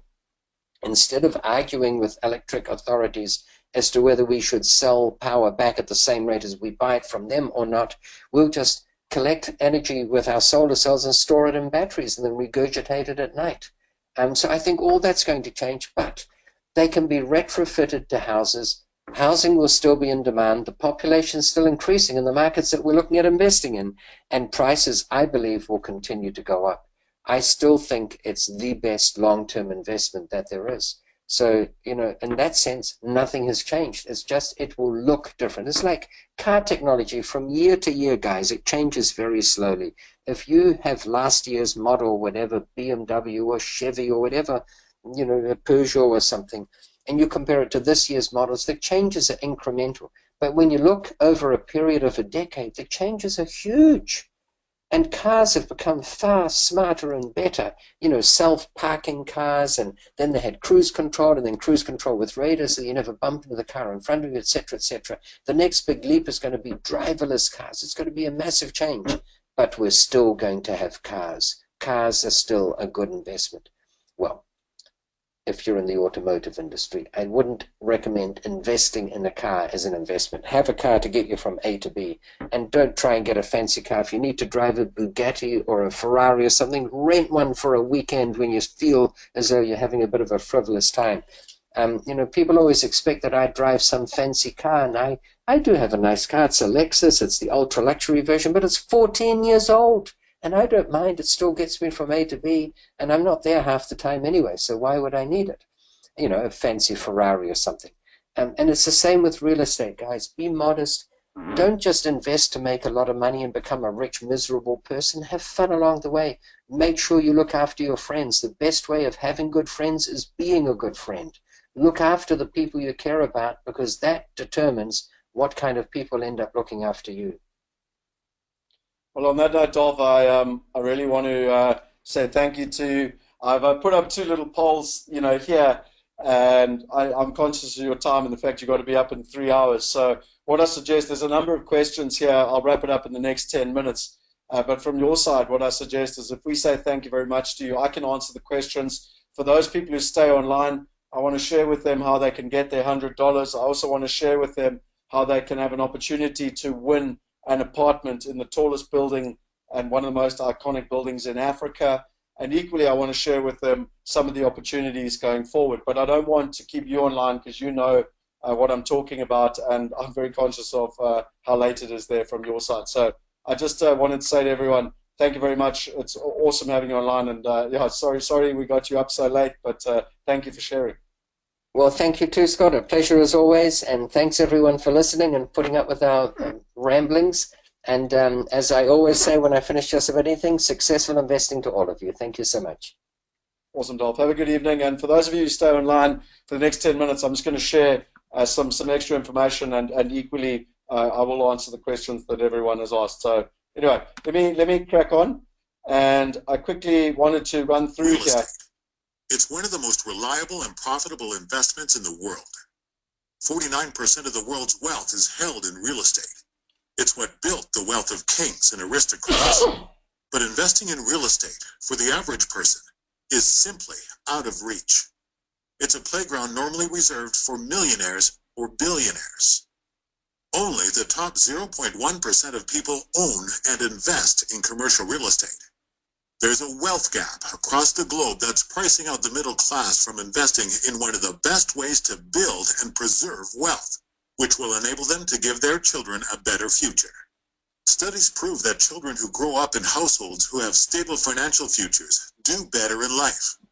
That's a fact. But too many people don't have access to it. We want to change that. Let's open up the opportunity to people who work hard, manage their finances wisely, and need a place to invest for their family's future. What we're doing at Wealth Migrate is exactly that. It's simple, but incredibly powerful.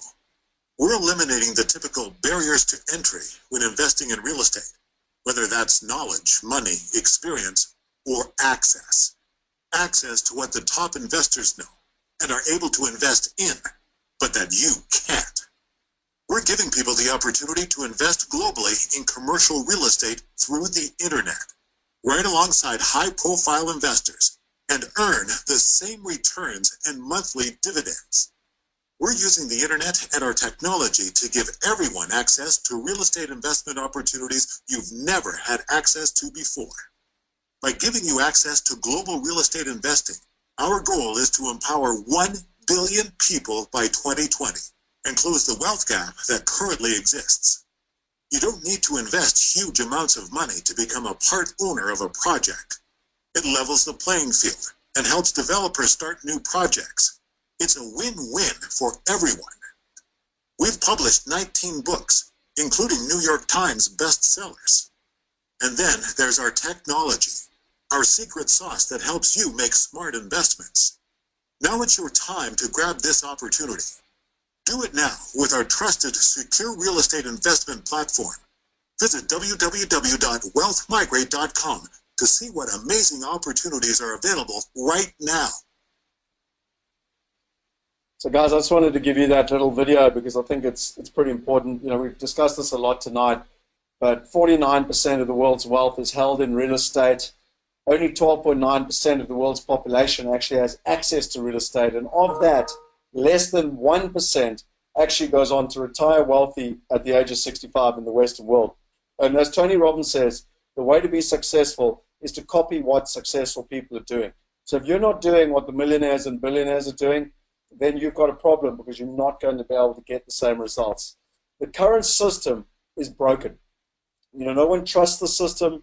There's very little transparency. There's large fees with low returns, and there's plenty of middlemen. And really what technology does in any system is that it cuts the costs, it cuts out the middleman, and it increases the trust, the transparency, and the accessibility. The problem when it comes to real estate is that it's very, very difficult to get involved, whether it's at residential or commercial level, and particularly in quality opportunities, it's very difficult. The barriers to entry are high, there's no access to quality opportunities, and then when you think about going global, it's just too difficult from an expense perspective, legal, banking, compliance. So what technology is done all over the world, whether you take music, whether you take travel, whether you take taxis, whether you take accommodation, it's come in and it's disrupted the industry completely. It's cut the costs, cut out the middleman, and increased the trust, the transparency, and alignment, like I said. Well, it's happening to real estate. It's a $13 trillion industry. There's a lot of local platforms all over the world, over 250 that we're aware of. Well, we sat back as a team, and I've been investing internationally since the age of 22, and we said, how can we make global real estate investing easy? And we got Dolf involved back in 2014 because he's an international player. He understands the whole international perspective as well. And we said, how can we make it easy? And so we built it. And literally, if you log in, and I always laugh. I know Derek and Lee are online, but I learned such a lesson from them when I was in Dubai a couple of weeks ago. And Derek just kind of pulled up his portfolio on his cell phone, and you can see my portfolio here on my cell phone, and I can literally take you through my properties, where I've invested, my different bank accounts around the world, all my different opportunities, and then all my different securities.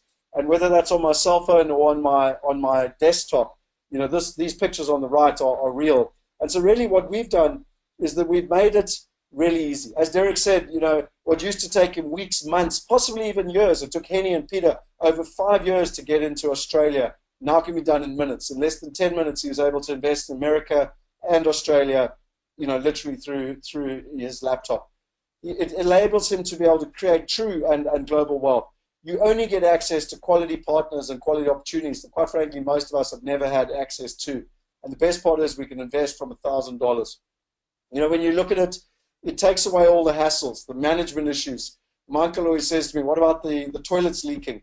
Or even the complex tax structures. Someone said, what type of structure do I need to invest in America? Is it privately? Is it an LLC? Is it in a trust? Well, we've been battling with that for over 4 years, including bank accounts getting closed. Now on the platform, you don't have to deal with any of that. Someone asked, how can we do it from $1,000? Well, again, in the past, it cost $1,000 just to set up an LLC, and even more than that to run it on a yearly basis. And now, because of technology and because of a platform, we've allowed people to get rid of all those friction costs and be able to participate. And so they can really just focus on the best returns available in the market today. It's really simple. You go online, you sign up, you select an investment, you transact online, and ultimately the part I like most is that you can manage your portfolio. And like I showed you already, I'm not kind of giving you hearsay. If I take you just very quickly to my portfolio, sorry, give me 2 seconds here. You can actually see here, hopefully you can see my screen, but you can literally see this is my personal portfolio, where my investments are, my funded investments. So if you log in, you can see my different fund investments around the world, the different returns they're making. You can see my different wallets. So again, I don't need to have American and US and UK and bank accounts. They're all being set up. The UK ones are being set up at the moment. You can see all my different securities.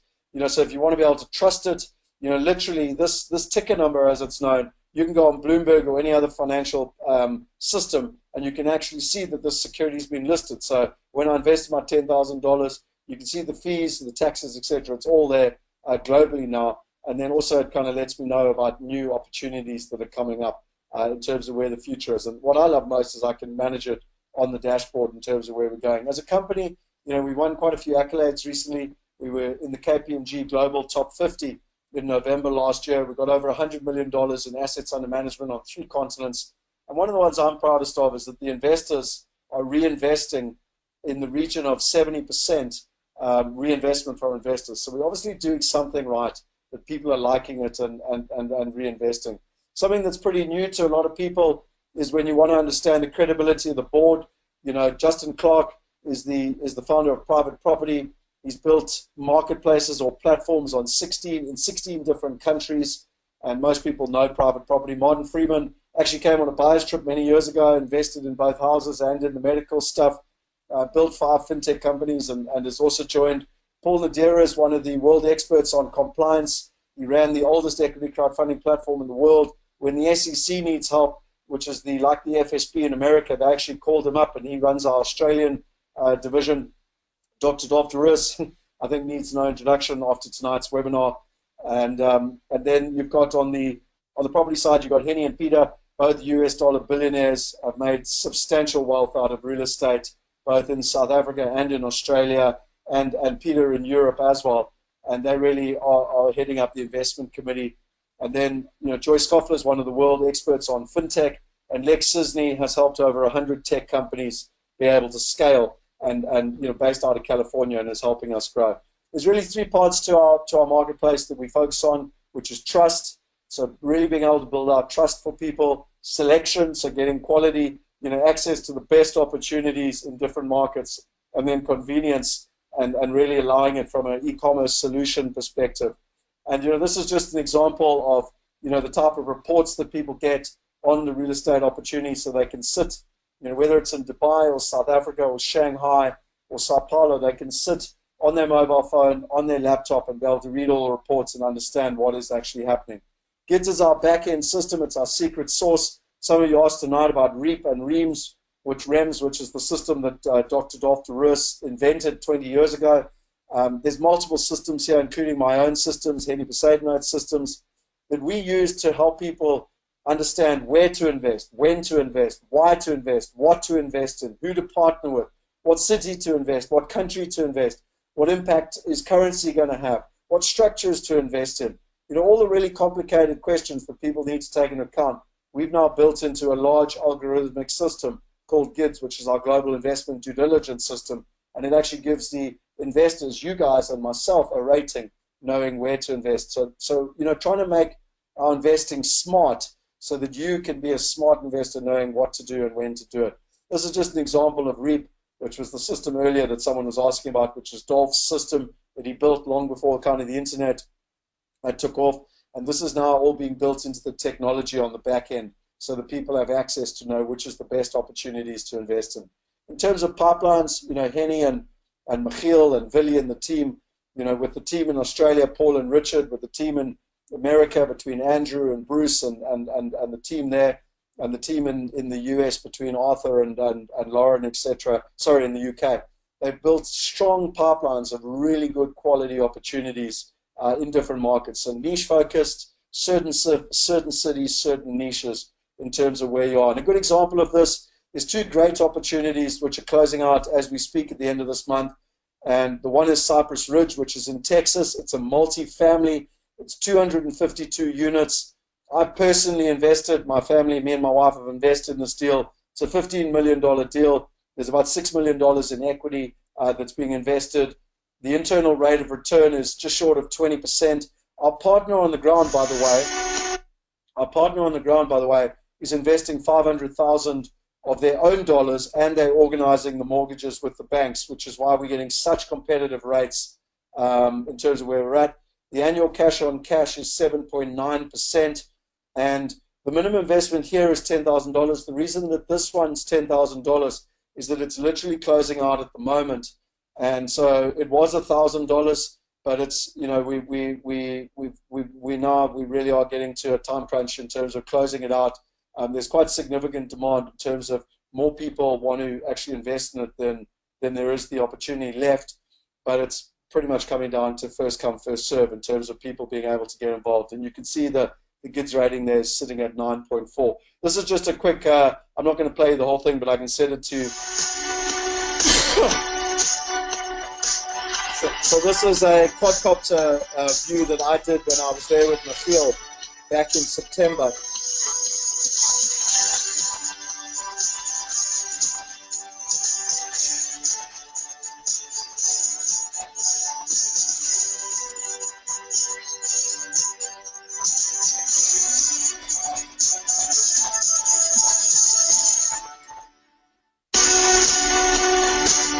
So it gives you an idea. It's pretty much what we would call a B grade. So it's what we like. We always like to go middle income, and it's in in the suburbs there in Dallas. Sorry, in Houston actually, in Texas, which is one of the biggest cities in Texas as part of the Texaplex. If you want more information on it, just write in there Cypress, which is in Texas. So just write in Cypress, and I can send you, me or one of the team can send you more information on it. But it really is. It's the first multifamily I've invested in America. I've been looking for 4 years. And again, the reason I did it was because of the PPA group and Monty and their amazing ability to execute. And what's really interesting, there were over 20 offers on this building.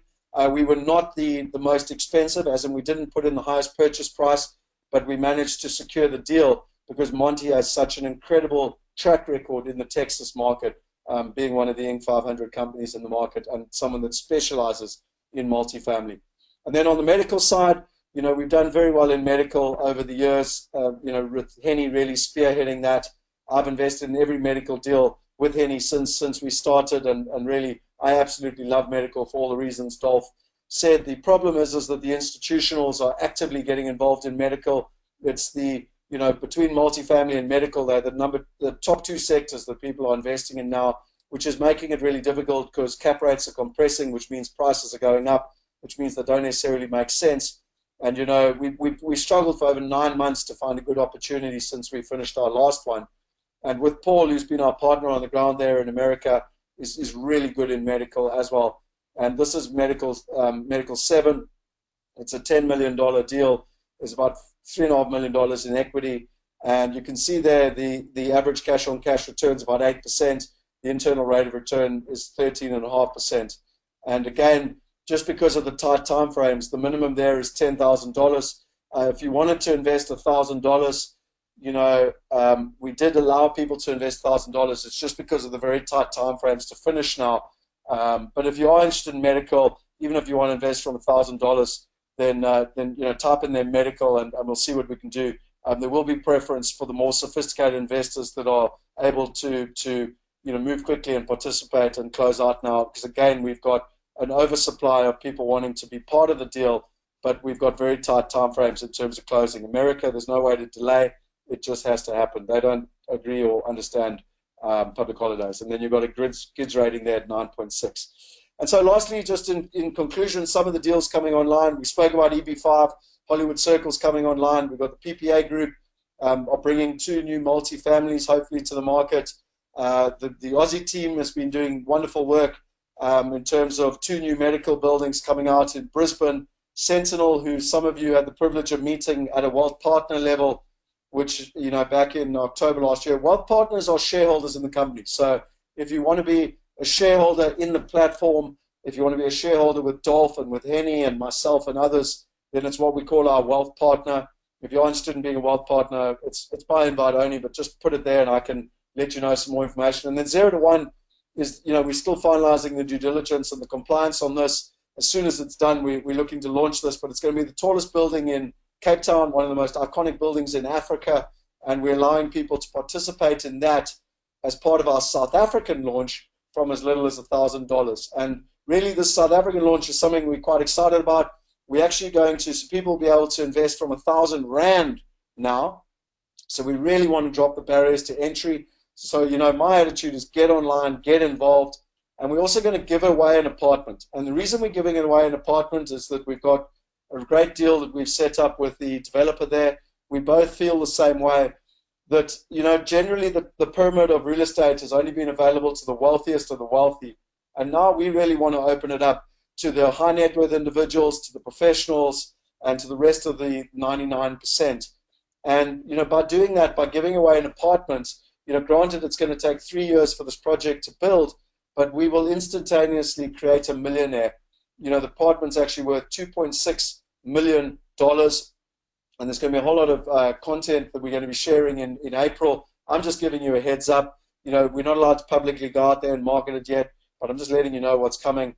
And really, when we launch this competition, the apartment's going to be worth 2.6 million rand, and someone's going to win it. So our whole thing is to create global wealth. Our whole thing is to empower people. Our whole thing is to help people, really go out there and achieve their financial destinies. And we want to show people how it's possible. And the other thing that's great here with this project is we're starting our purpose-driven projects. So all three of the projects I've spoken about, from Cyprus to Medical 7 to 0 to 1, all have a purpose tied to them. And there's generally three sectors we focus on: empowering children with entrepreneurial education, so that's through Lemonade Day; empowering women and giving them access to both financial literacy and equally wealth opportunities; and then giving everyone access to wealth through real estate and technology in terms of where we're at. So this is a competition. I'd really recommend that, and I'd ask you to go out there, let the world know about it when it happens. Hopefully we're sharing and adding value to you. And equally, if you want to improve your chances of winning, you have to sign up on the platform to win. But if you want to improve your chances of winning, you can share it with your friends. And for every friend that you share it with, you will actually, there's a tracking code, and every single friend that signs up, you'll get another entry in the draw. So you got the opportunity of sharing it with your entire friend base, adding huge value to their life, because not only can they learn about what's going on in the world and learn from great people like Dr. Dolf de Roos, but equally, you enhance your chances of winning in terms of that apartment. And we're going to have a bit of fun, like leaderboards, etc., so people can see how they're doing in terms of sharing with their friends, basically. But the most important thing is we want everyone to get started. And a lot of people are hesitant. A lot of people, will be sitting there going, it sounds too good to be true, and there's a whole lot of things in their head that stop them. And so our attitude is, well, we're all about empowering people. We come from an abundance mentality. And so we really want to give people a voucher. We're going to give you a $100 voucher. We're going to email out that voucher to you. What you do is you log in, you use the unique code that's on the voucher for you, and with that voucher, you can actually invest your $100 in any of the projects that I've spoken about. And obviously, there'll be local projects in South Africa and offshore projects. And then, if you are already a wealth partner or an investor, and you want to pay it forward and share it with a friend, well, you're going to be able to have that option as well. This is not a public thing. They're specific per person, and we want to share it with the best people. And for the people who've been online tonight, we want to share that. For those of you watching the recording, well, that's one of the advantages of turning up live, is that you're going to get, the people who are live are going to get access to the $100. If you beg and plead and whine because you didn't turn up and you've got a good enough excuse, then maybe we'll consider it. Just speak to one of the team members. And then really, the South African launch is something I'm truly proud about. This is something that for me, we've been helping people invest around the world for many, over 3 years now. I've been doing this for over 17 years now. But the South African launch, it's taken us a long time to get the compliance sorted. And we are now a juristic rep here in South Africa of a company that's got the FSP license. Again, I can give you all the details if you're interested of that. But really just go online and register. Get involved. For anyone that's registered online, they'll get access to our 3 papers. So the 5 laws of building wealth through real estate, the 5 keys to offshore real estate investment, and the 5 ways to expand your global real estate portfolio. So this one is more for beginners, this one's for intermediate, and this one's for very sophisticated investors. You'll also get access to my book, Property Going Global. So we'll send you an e-copy of that book, which has all the research that you're asking about tonight. You'll get access to the 30 videos from Dolf, the discussions with Dolf, and if you want more understanding around coaching and mentoring, a lot of you put it there tonight, but if you just want to type it in, if you don't feel you were heard, type in mentoring, and we're going to look at a number of ways to work with Dolf in our inner circle. And then, I think I've explained tonight how you can invest $100 in the US, Oz, the UK, how we're launching, one of the most iconic buildings in Africa. You can invest from 1,000 Rand. And equally, from an investment perspective, the minimum investment now is $1,000. And then for more sophisticated investors, it's, from $10,000. and in some of the deals that are closing out now, where really the demand is more than the supply. And we will have good deals coming online, but I always believe that a bird in the hand is better than two in the bush, and that's why I invested in both those deals personally, to ensure where it is. Some dates that are quite important. I believe very much in technological disruption. These are the virtual reality glasses that we've been handing out to all our wealth partners and VIP guests. We're taking them on virtual reality tours. We're talking about digital disruption. We're talking about how to be a shareholder in our company and our platform. We're talking about how, really technology is disrupting the space and how you can take advantage. If you're in Johannesburg and Pretoria, unfortunately, you've already missed it. It happened last week. We can send you the recording if you just want to write in there, digital disruption. If you're in KZN, well, we've got the event tomorrow night in Umhlanga, and if you're in Cape Town, we've got it in the city centre on Thursday night. In early April, we've got the South African launch, and we're just trying to tie up with the press around the PR and the launch because it's going to be a digital launch. And then for those of you that are interested, I've missed out one date here. Jaco and Michiel actually go on a buyer's trip on the 28th of March. It's probably too late for you to go physically. There are people going with them, but you can follow it on the digital buyer's trip. So if you're interested in that, just write in there digital buyer's trip, and we can give you that information as well. And you can follow them live. If you come to our digital disruption event, you're actually going to get a set of glasses like this, so you can watch the entire thing in 3D, which is pretty cool, in virtual reality. And then, for our VIP guests, our sophisticated investors, and our wealth partners, our wealth weekend is the 23rd to the 26th of June, which will be with some of our American partners, our Australian partners, and really it's an ultimately unique experience to be able to spend time with some of the most sophisticated people globally, discuss where the world is going, discuss where the risks are, discuss where the opportunities are, and really bond with like-minded people in terms of where we are. So I just want to finish with our vision, and then I'll answer any questions. But, a lot of people talk about a family office, and, a lot of people don't even know what a family office is. But ultimately, it's a private wealth management advisory service. And in simple terms, what it does is it helps the wealthiest people in the world understand at a personal level what are their needs. It then looks for the best opportunities in the world, and it marries the two together. And it creates generational wealth. And it's what we refer to as smart investing. And our vision really is that up until now, that's only been available to the top 1% of the top 1%, literally a microcosm of the world's global population. And our vision is to put smart investing in every single person's pocket. And so, on that basis, I wanted to just go back to the questions here and see if there were any questions that I hadn't answered, or if it was anything that anyone else wanted to ask. I know there's been a lot of information shared tonight, and I know that I've also spoken for a long time, but I just wanted to see if there's anything else. So let me just go through the questions. Jump out, Jaco, if I've missed anything as well. I think I've spoken about all the different things that were on my notes, but just shout if I've missed anything. I just want to go through the very quick questions here. One of the things Peter asked was about the currency and why the rand is so strong against the dollar, especially considering interest rates went up. The reason being is that they actually thought interest rates were going to go up faster in America, and so when they didn't go up as fast, the currency people had taken forward cover on it. I'm no currency expert, and so the guy that helped me write chapter 2 of my book, James Painter, all around the rand, is, in my opinion, the best person in the country, and we're doing a live webinar with him in the next coming weeks, and also with Andrew Rizek, the person that helps us move all our money in real time, so he can help discuss it in terms of where we are. I think Dolf spoke about how to do no money down. The question is how to do it with him. Bradley asked about the top performing residential cities in the US.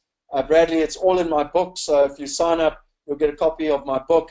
And in my book, I show you where to get the best research globally, in America, in England, in Australia, and you can find out where the best cities are to invest long term. Mariella was asking about the $100 voucher. So like I said to you, that's going to be coming on your emails, so make sure you watch your emails. EB5 is the way to invest, where you put $500,000 down and you can actually get a green card in America. Carmen asked, what are my thoughts on assisted living? So again, got a lot of experience in this. You've got to be careful with assisted living. I like the medical real estate component of it. Often they sold as operating businesses. We don't like to be an operating business. We like to own the medical facility. We like MediClinic, as an example, to run the medical facility. We don't like to be in the operations of medical. And so we like to buy the real estate that's the underlying asset because it's passive. We don't want to buy into operating businesses, so that's one thing to be aware of.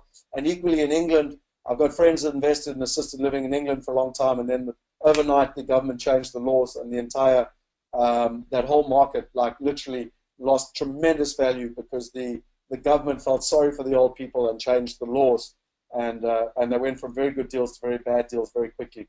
George asked about buying property in a personal name company or trust in America. George, I've been investing in America since 2012. I could go into this in a huge amount of detail between trusts and LLCs and what you should or shouldn't do.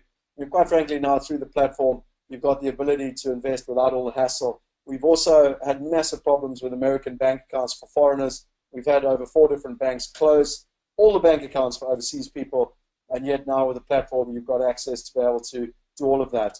Reap and Ream, I think I've explained. Do you provide raising capital training, Edwin? I don't know. We provide lots of training, but we teach you by doing. We don't sell courses. We're not an education company. We teach you by doing, and so I'm sure you'll learn how we do it by participating with us. Ian said Dolf's got a great course on commercial real estate. Completely agree, Ian. Although I've learned a lot more by investing with Dolf than reading his books and watching his DVDs. I tend to say in the old days you used to learn by reading. Now today you learn by doing, which is how technology really has helped us. Boom, boom, boom. How do I qualify for a buyer's trip? Great question, Bradley. Good question, actually. So there's only a few people that get to qualify every year. It's generally kind of by invite only. But if you're interested in buyer's trip, just type in their buyer's trip, and we will have one of the asset managers speak to you. We like to make sure that we've got sophisticated, like-minded people going on the trip. There is actually a deposit that one needs to put down because there are quite a few costs incurred. We make no money from the buyer's trip. We just want to make sure we've got the right people coming on the trip for everyone's sake. Okay. When will Wealth Migrate accept Bitcoin? What a great question, Eric. My understanding, Yaku, if you're still there, is our BitPay goes live tomorrow, I think. So to answer your question, BitPay is a way to pay through Bitcoin, and so that'll be tomorrow. Someone asked about what my opinion is on Bitcoin. They actually had an exchange that they were trying to get listed through the SEC. They've been trying for 3 years. It happened last Saturday. They reckon that there's about $30 billion, $25 to $30 billion invested in Bitcoin. If that had happened, over $300 to $400 billion would have come into Bitcoin. It didn't happen, and so that story continues in terms of where it is. Brian's asked, where do the dividends get paid? To the American account. So each person has an account on the platform, Brian, and all your dividends get paid directly into your wallet.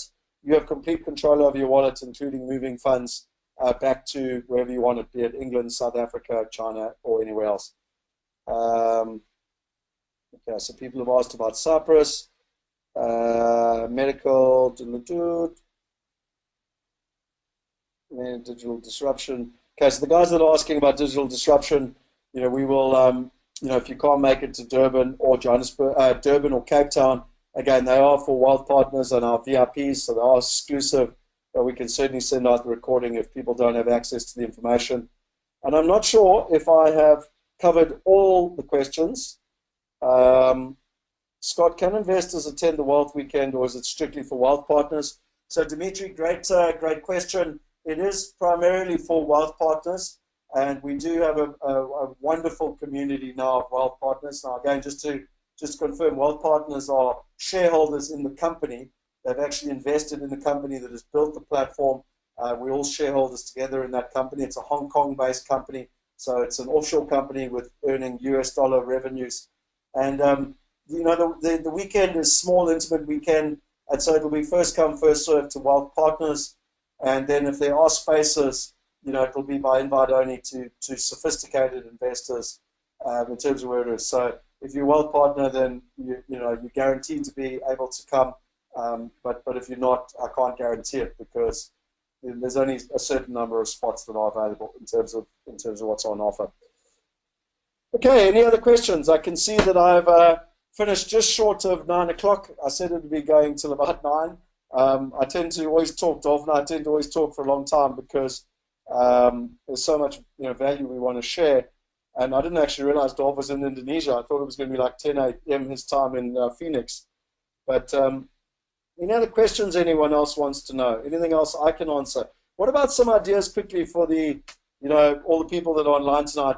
Give me some ideas of some other webinars you'd like to know, from me. Would you like to be able to just ask anything from myself? You want to know anything from me, what's happening in the markets, what my opinions are, who are some people you would like me to interview? How can we add more value to you? We've got an incredible community. We want to continue driving it. We want to continue adding value to it. Do you want to do another wealth movement? Do you have access to all the videos from the wealth movement? All the trainings where Dolf de Roos did it. We've got over 5 hours of training from Dolf. And do you know about where those are? If you don't, type in wealth movement. We can send you all those videos. How can we add more value to you guys? What do you want to know? How can we add value? So yes, I will send you a recording of the webinar, Levon. So thank you. I can see you're still in the office, so no problem. And because you're online, you'll get the $100 voucher. For those of you online, next time if you're thinking maybe I should come, maybe I shouldn't, you never know. My request to you before anyone signs off is that hopefully we've added a lot of value to you tonight. I want to keep, as a company, really adding value to you. My only request is that I believe we've got a moral obligation now to go out there and tell the world about how things are changing, tell the world about how they no longer have to invest in, quite frankly, crappy investments where you're laden with fees. I mean, there's a great book, and I don't know if I've got a copy of it sitting here. I've got one downstairs. The latest book by Tony Robbins, where 96% of the average funds don't actually even beat the market. If you have just 1% in fees, it equals 10 years of your retirement income. So dramatic impact by cutting out the fees, cutting out the middleman, increasing the returns, getting access to the best investments for you and your family. And I believe we've got a moral obligation to share it with everyone. And in South Africa, we've got the big South African launch. I ask you guys, I can go out there, I can beat my drum, I can try and tell the world about it, but we're so much more powerful if there's hundreds, thousands of people doing the same job, and it's really to your benefit now because you can also win the competition in the apartment in terms of where we're going. Can you look at interviewing Robert Kiyosaki and Tony Robbins?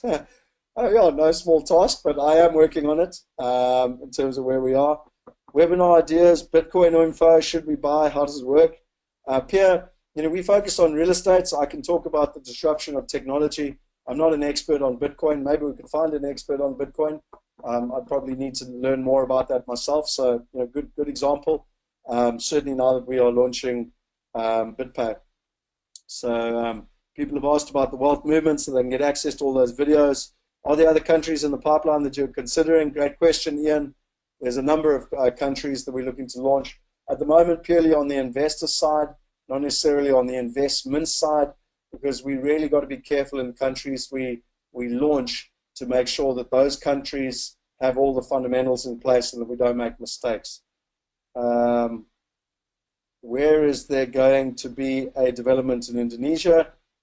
I'm not sure what you mean there in terms of actually physically on the ground. We are looking to get Indonesia up and running, but it'll take time, through Dolf's contacts to find the right partners on the ground there. Buying property direct versus crowdfunding. That's a great question, George.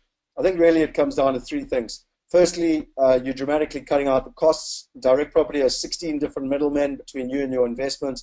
So you're directly cutting out the costs, you're cutting out the middlemen, and you're getting access to trust, transparency, and much better opportunities that you would never be able to get access to by yourself. So again, as Dolf says, if you want to go fast, go alone. If you want to go far, go together. And so really technology empowers people to come together and be able to have the buying power of the institutions and get access to much better deals. But I'm actually doing an entire white paper on fintech versus the traditional funds or REITs versus direct investing. If you're interested in that white paper, you can just watch the space. Make sure that you signed up on the platform so that you get access to it.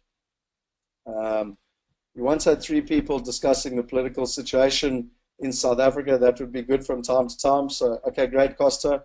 We'll take that on. I think you're covering all bases right now. Very interesting. James Painter is very interesting. So I agree with you. We need James. Maybe interview people in the know of what is required to immigrate to the US, UK, and Australia. That's a great idea, Costa. I have done that in the past. Certainly time to get an update. So maybe what we do is we do a joint webinar between guys that do the EB5 into Australia, and then some of the experts that help into the UK and Australia. So that's a great idea. Bitcoin or future or a subject for the future Thursday Zoom meetings. So Pierre, you're a wealth partner. The information we share on Thursdays is only for internal members and or wealth partners. It's internal information. So yeah, thank you, Pierre. But yeah, there's a difference obviously between Thursday internal sharings, which are only for the team, and for wealth partners. Boom, boom, boom.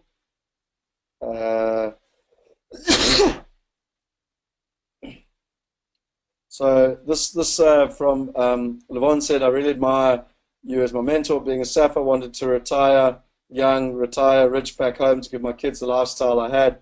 Does wealth my great help to advise on wealth and portfolio management or personal accounts for funding lifestyles on both sides of the Atlantic? Levon, the honest answer there is we're not allowed to give financial advice. I'm not a financial advisor. There's a lot of regulation in terms of what you can and can't do. What I can do is tell you what I've done. I'd recommend by kind of starting to read my book, read Dolf's book as an example, or, quite frankly, make your own decisions and invest in projects that I'm investing in.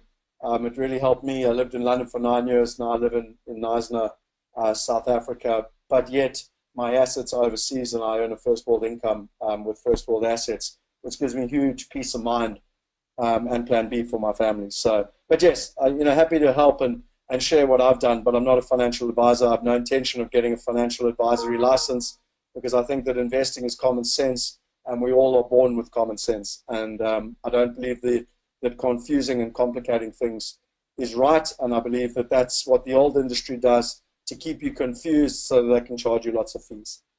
How does the platform investor make money as opposed to being in the building itself? Which would you suggest a better option? So, Zaid, there is no difference. So as a platform investor, you're investing directly in the building. You get exactly the same returns. You just have far less hassle. You don't have to worry about LLCs, bank accounts, and all the costs. I know that you've invested in America already, so you know how it works. And so you can dramatically reduce the friction costs and the legal, the tax, and all those fees. And by doing that, you can quite dramatically increase the net returns. In terms of what's happening. So, I do all my investments on the platform, and I'm even reversing all my properties that I bought prior to us having the platform onto the platform. One of the things Michiel and Jaco are doing, flying to America now, is part of our whole hassle-free project where we've got all the research from all our investors. And so anyone that's ever invested in an IPS project in, or property, a single-family residential in America and with time, England, Australia, and South Africa, we're going to be reversing them all onto the platform because really platforms where the future's going. What UK opportunities do you have, George? I've just got back from the UK. I've got a lot of partners lined up in England, and we'll be rolling those out in April. What current projects are you personally invested in? Bradley, I've invested in every project on the platform. I believe now that with a minimum investment as little as $1,000, it enables me to invest. I don't believe in putting money in a one-trick pony and that's it. It's going to make me my fortune. I believe in having a diversified portfolio across residential and commercial and across multiple countries and currencies. And I've been doing that since the age of 22. Now through the platform, Richard Branson always talks about how often he created companies to solve his own problems, like the airline business. Well, quite frankly, the platform solved a major problem for me because I'm bloody useless at admin and trying to deal with all my emails and, management agents and whether I've, paid my rates and taxes or cut my lawn. Now I don't have to hassle with any of that. I can invest in it. But recently the last the last three investments I've made. One was in Cyprus, the multifamily I just told you about, Medical 7, and then also in the Stable Income Fund, which is where you can invest and earn a net 8% return, and it's invested in, but there's no capital growth. It's a 8% cash on cash return, and it's just invested across multiple projects. Boom, boom, boom.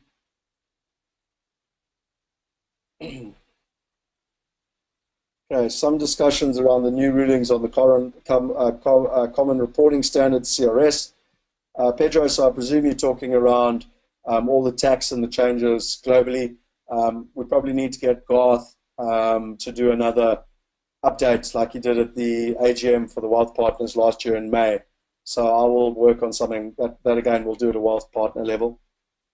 And can you recommend a financial advisor who understands international investing? Louise Kruger. No, I can't. I haven't met one yet. And if there are any online or you can recommend any to me, great. I tend to find that financial advisors tend to put people into products where they make the best fees. The reason that ShareMax was raising over 100 million Rand a month was that the financial advisors were earning in the region of 10 to 16% fees on what people were investing. And, quite frankly, the reason I like platforms is that they don't have human involvement and they allow people. And really where artificial intelligence is going, just to give you some stats on this, I found out recently, I've just got back from South by Southwest. I'll be sharing on Thursday for all our wealth partners. If you're a wealth partner, I'd recommend you don't miss this. But doctors' diagnosis, they're only 38% accurate right at the moment. So when a doctor does a diagnosis on a human being, their average is 38% accuracy. Artificial intelligence is now over 95%.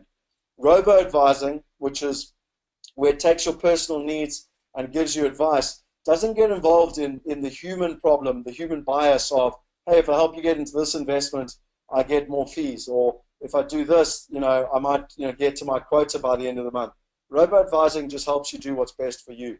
And really where the world's going now, whether you're a local investor, whether you're a global investor, what I get super excited about is big data, artificial intelligence, robo-advising, because it's really going to get rid of all the middlemen. It's going to cut out the costs. It's going to allow people to really be able to make the right decisions. And, Dolf mentioned it, over 80% of people that invest overseas out of South Africa actually lose money. That's why I wrote my book with Clem Santa. Well, I didn't write it with Clem Santa, but it got endorsed by Clem Santa. He's the foreword here in the book. And back in 2014, I know I need to update the book. But the reason I haven't actually written version 2 is that we're building it all into the platform as we speak at the moment. And because, I always joke, but like my mother's the only person who's ever actually read this book from cover to cover. And people, don't want to read 200 and something pages. And so we just want to build it all into an app so that literally you can make smart investing available to absolutely anyone.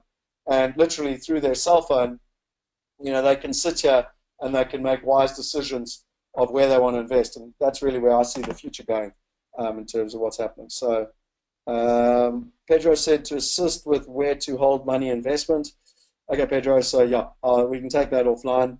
I was hoping to see you on Friday morning. You were supposed to be at the event, but I see you didn't turn up, so we should have a chat. Boom, boom, boom. Okay, after the term of each deal is over, do investors get part of the appreciation, capital growth? So yes. Paulo, you're investing. So I always say to people, when you catch an Uber, you get in a car, it's got 4 wheels, a driver, and an engine, and it takes you from A to B. Like, nothing's really changed. All the technology's done is greatly enhance the process, cut out the cost, cut out the middleman, and increase the trust, transparency, and accessibility. We're doing exactly the same thing. Like, Paulo, if you and me bought a house, we'd need to know what structure we're going to own it in. We'd need to agree who's going to manage it. We'd need to agree how the dividends are going to be earned or the income return is going to be earned, on a monthly or quarterly basis. And then we need to agree how we're going to exit the building and how we're going to, distribute the capital appreciation on the property. All that we've done, it's exactly the same. We've just made it a hell of a lot more efficient using technology. Cut the costs, cut out the middleman, increase the trust, the transparency, and the accessibility. And so, very much so, you're part of the deal. You earn the capital growth, you earn the capital appreciation. It's calculated on the back end. Every project you go into has both a term to invest and also an exit strategy.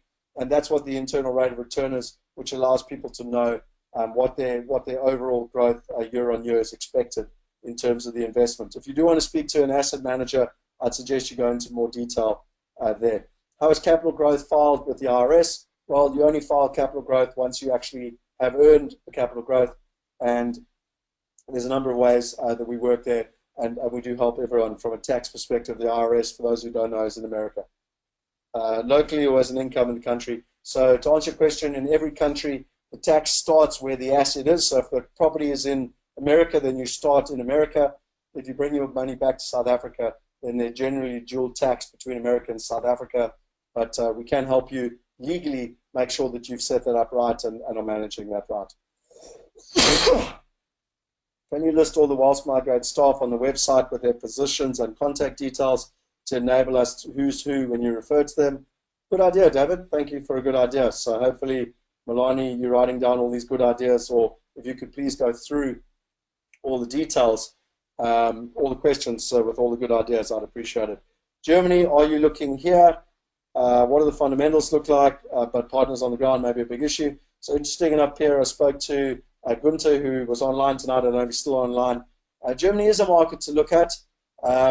What most people don't understand in the residential space is that over 78% of Germans lease. They've got very, very tight social laws around rent controls, etc.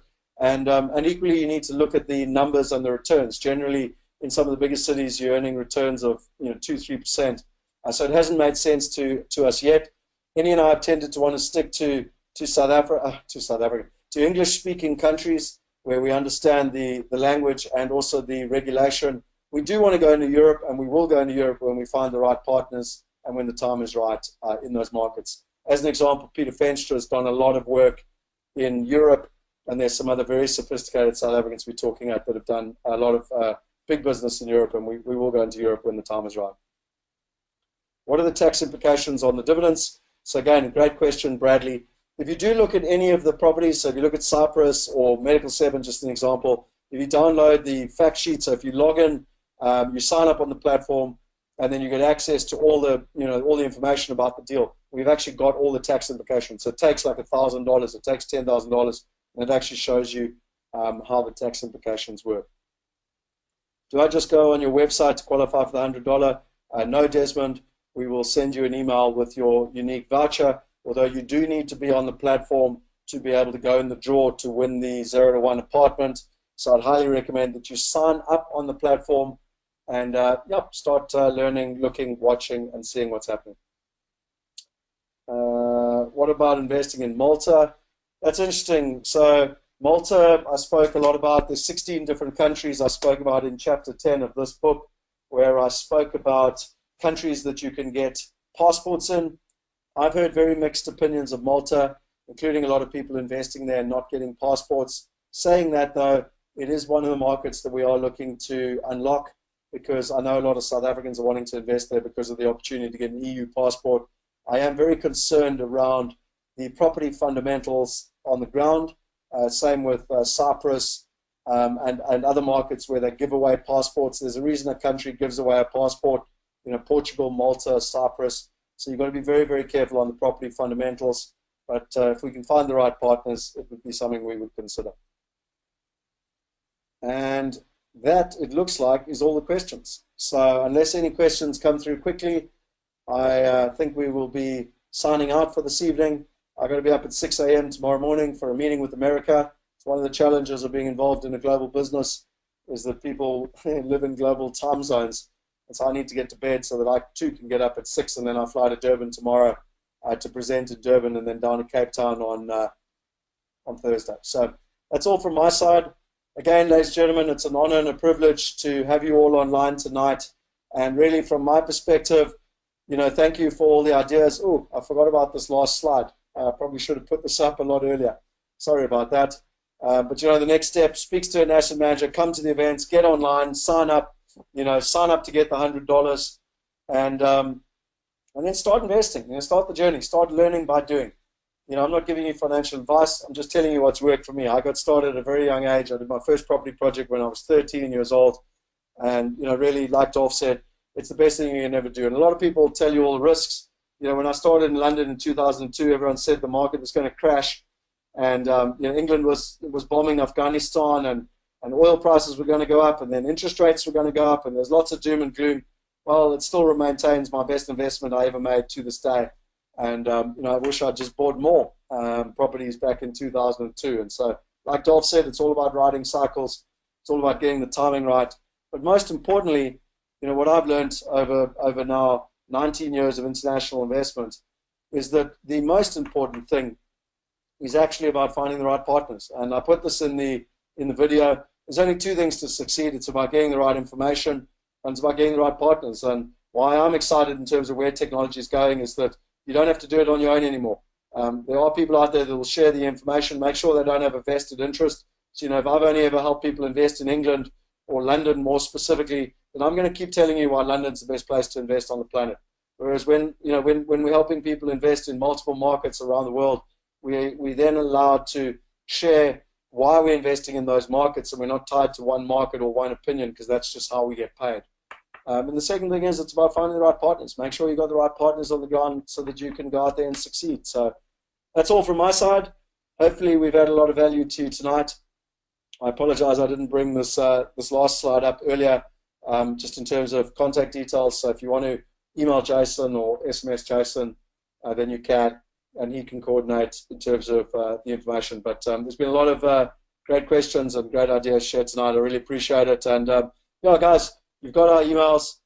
Just share it with us. You've got Jason's email. If there's anything you want to know, any great webinars you think we should do, any great topics we should do, anyone that we should interview, whether in South Africa or globally, let us know. We want to continue to add value to you, and hopefully, we continue to live by Zig Ziglar's principle. The more value that we add to you, the more value that we can, add in the greater principle. And Zig Ziglar's principle is, I can have anything I want in life if I help enough other people get what they want, and that's really the principle we built all our businesses upon. So that's really where we come from. Thanks for sharing. I've watched your growth and stature over the years. Thank you very much, Zaid, for the kind words. If you have 10,000 to invest, do put on the platform or in a building through your platform. So it's, I see what you mean, Zaid. Let me give you a call with regards to that. I think you're asking, is it better, to be a wealth partner or to invest in the property? It depends. They're very different investments. One's property, one is private equity. So I'll give you a shot around that. And then lastly, the last question here was, what do you mean by sign up? Register on the website, invest. Thanks for the evening. So Costa, I mean literally go to wealthmigrate.com and register as a user on the platform, and you can then be in the draw for the 0 to 1 building, which the competition, as I said to you, is only launching in the next couple of weeks. And equally, anyone who's been online tonight will get a voucher, and you'll be able to invest $100 from us so that we can help other people, learn and start to feel. I tried to hold that off until the end, but it didn't happen. Help other people feel what it's like to be an investor. Scott, we're trying to invest in Medical 7. It states 500 internal server issue. Thank you, Ian, for giving me feedback. I don't know. I'll have to ask people what's going on. If there's a problem tonight, I'll make sure it gets rectified tomorrow. But yeah, let us know if there's any problems. You've got my number, Ian. And anyone else, just reach out to Jason. Technology is our best friend. It's making all our lives better, but sometimes it doesn't always work in terms of where we are. Okay, I'm going to call it quits. It's very late here. Thanks for everyone's time. I really appreciate all of the questions and the energy. It's been awesome, and hopefully we added value to you tonight. Good night. Cheers.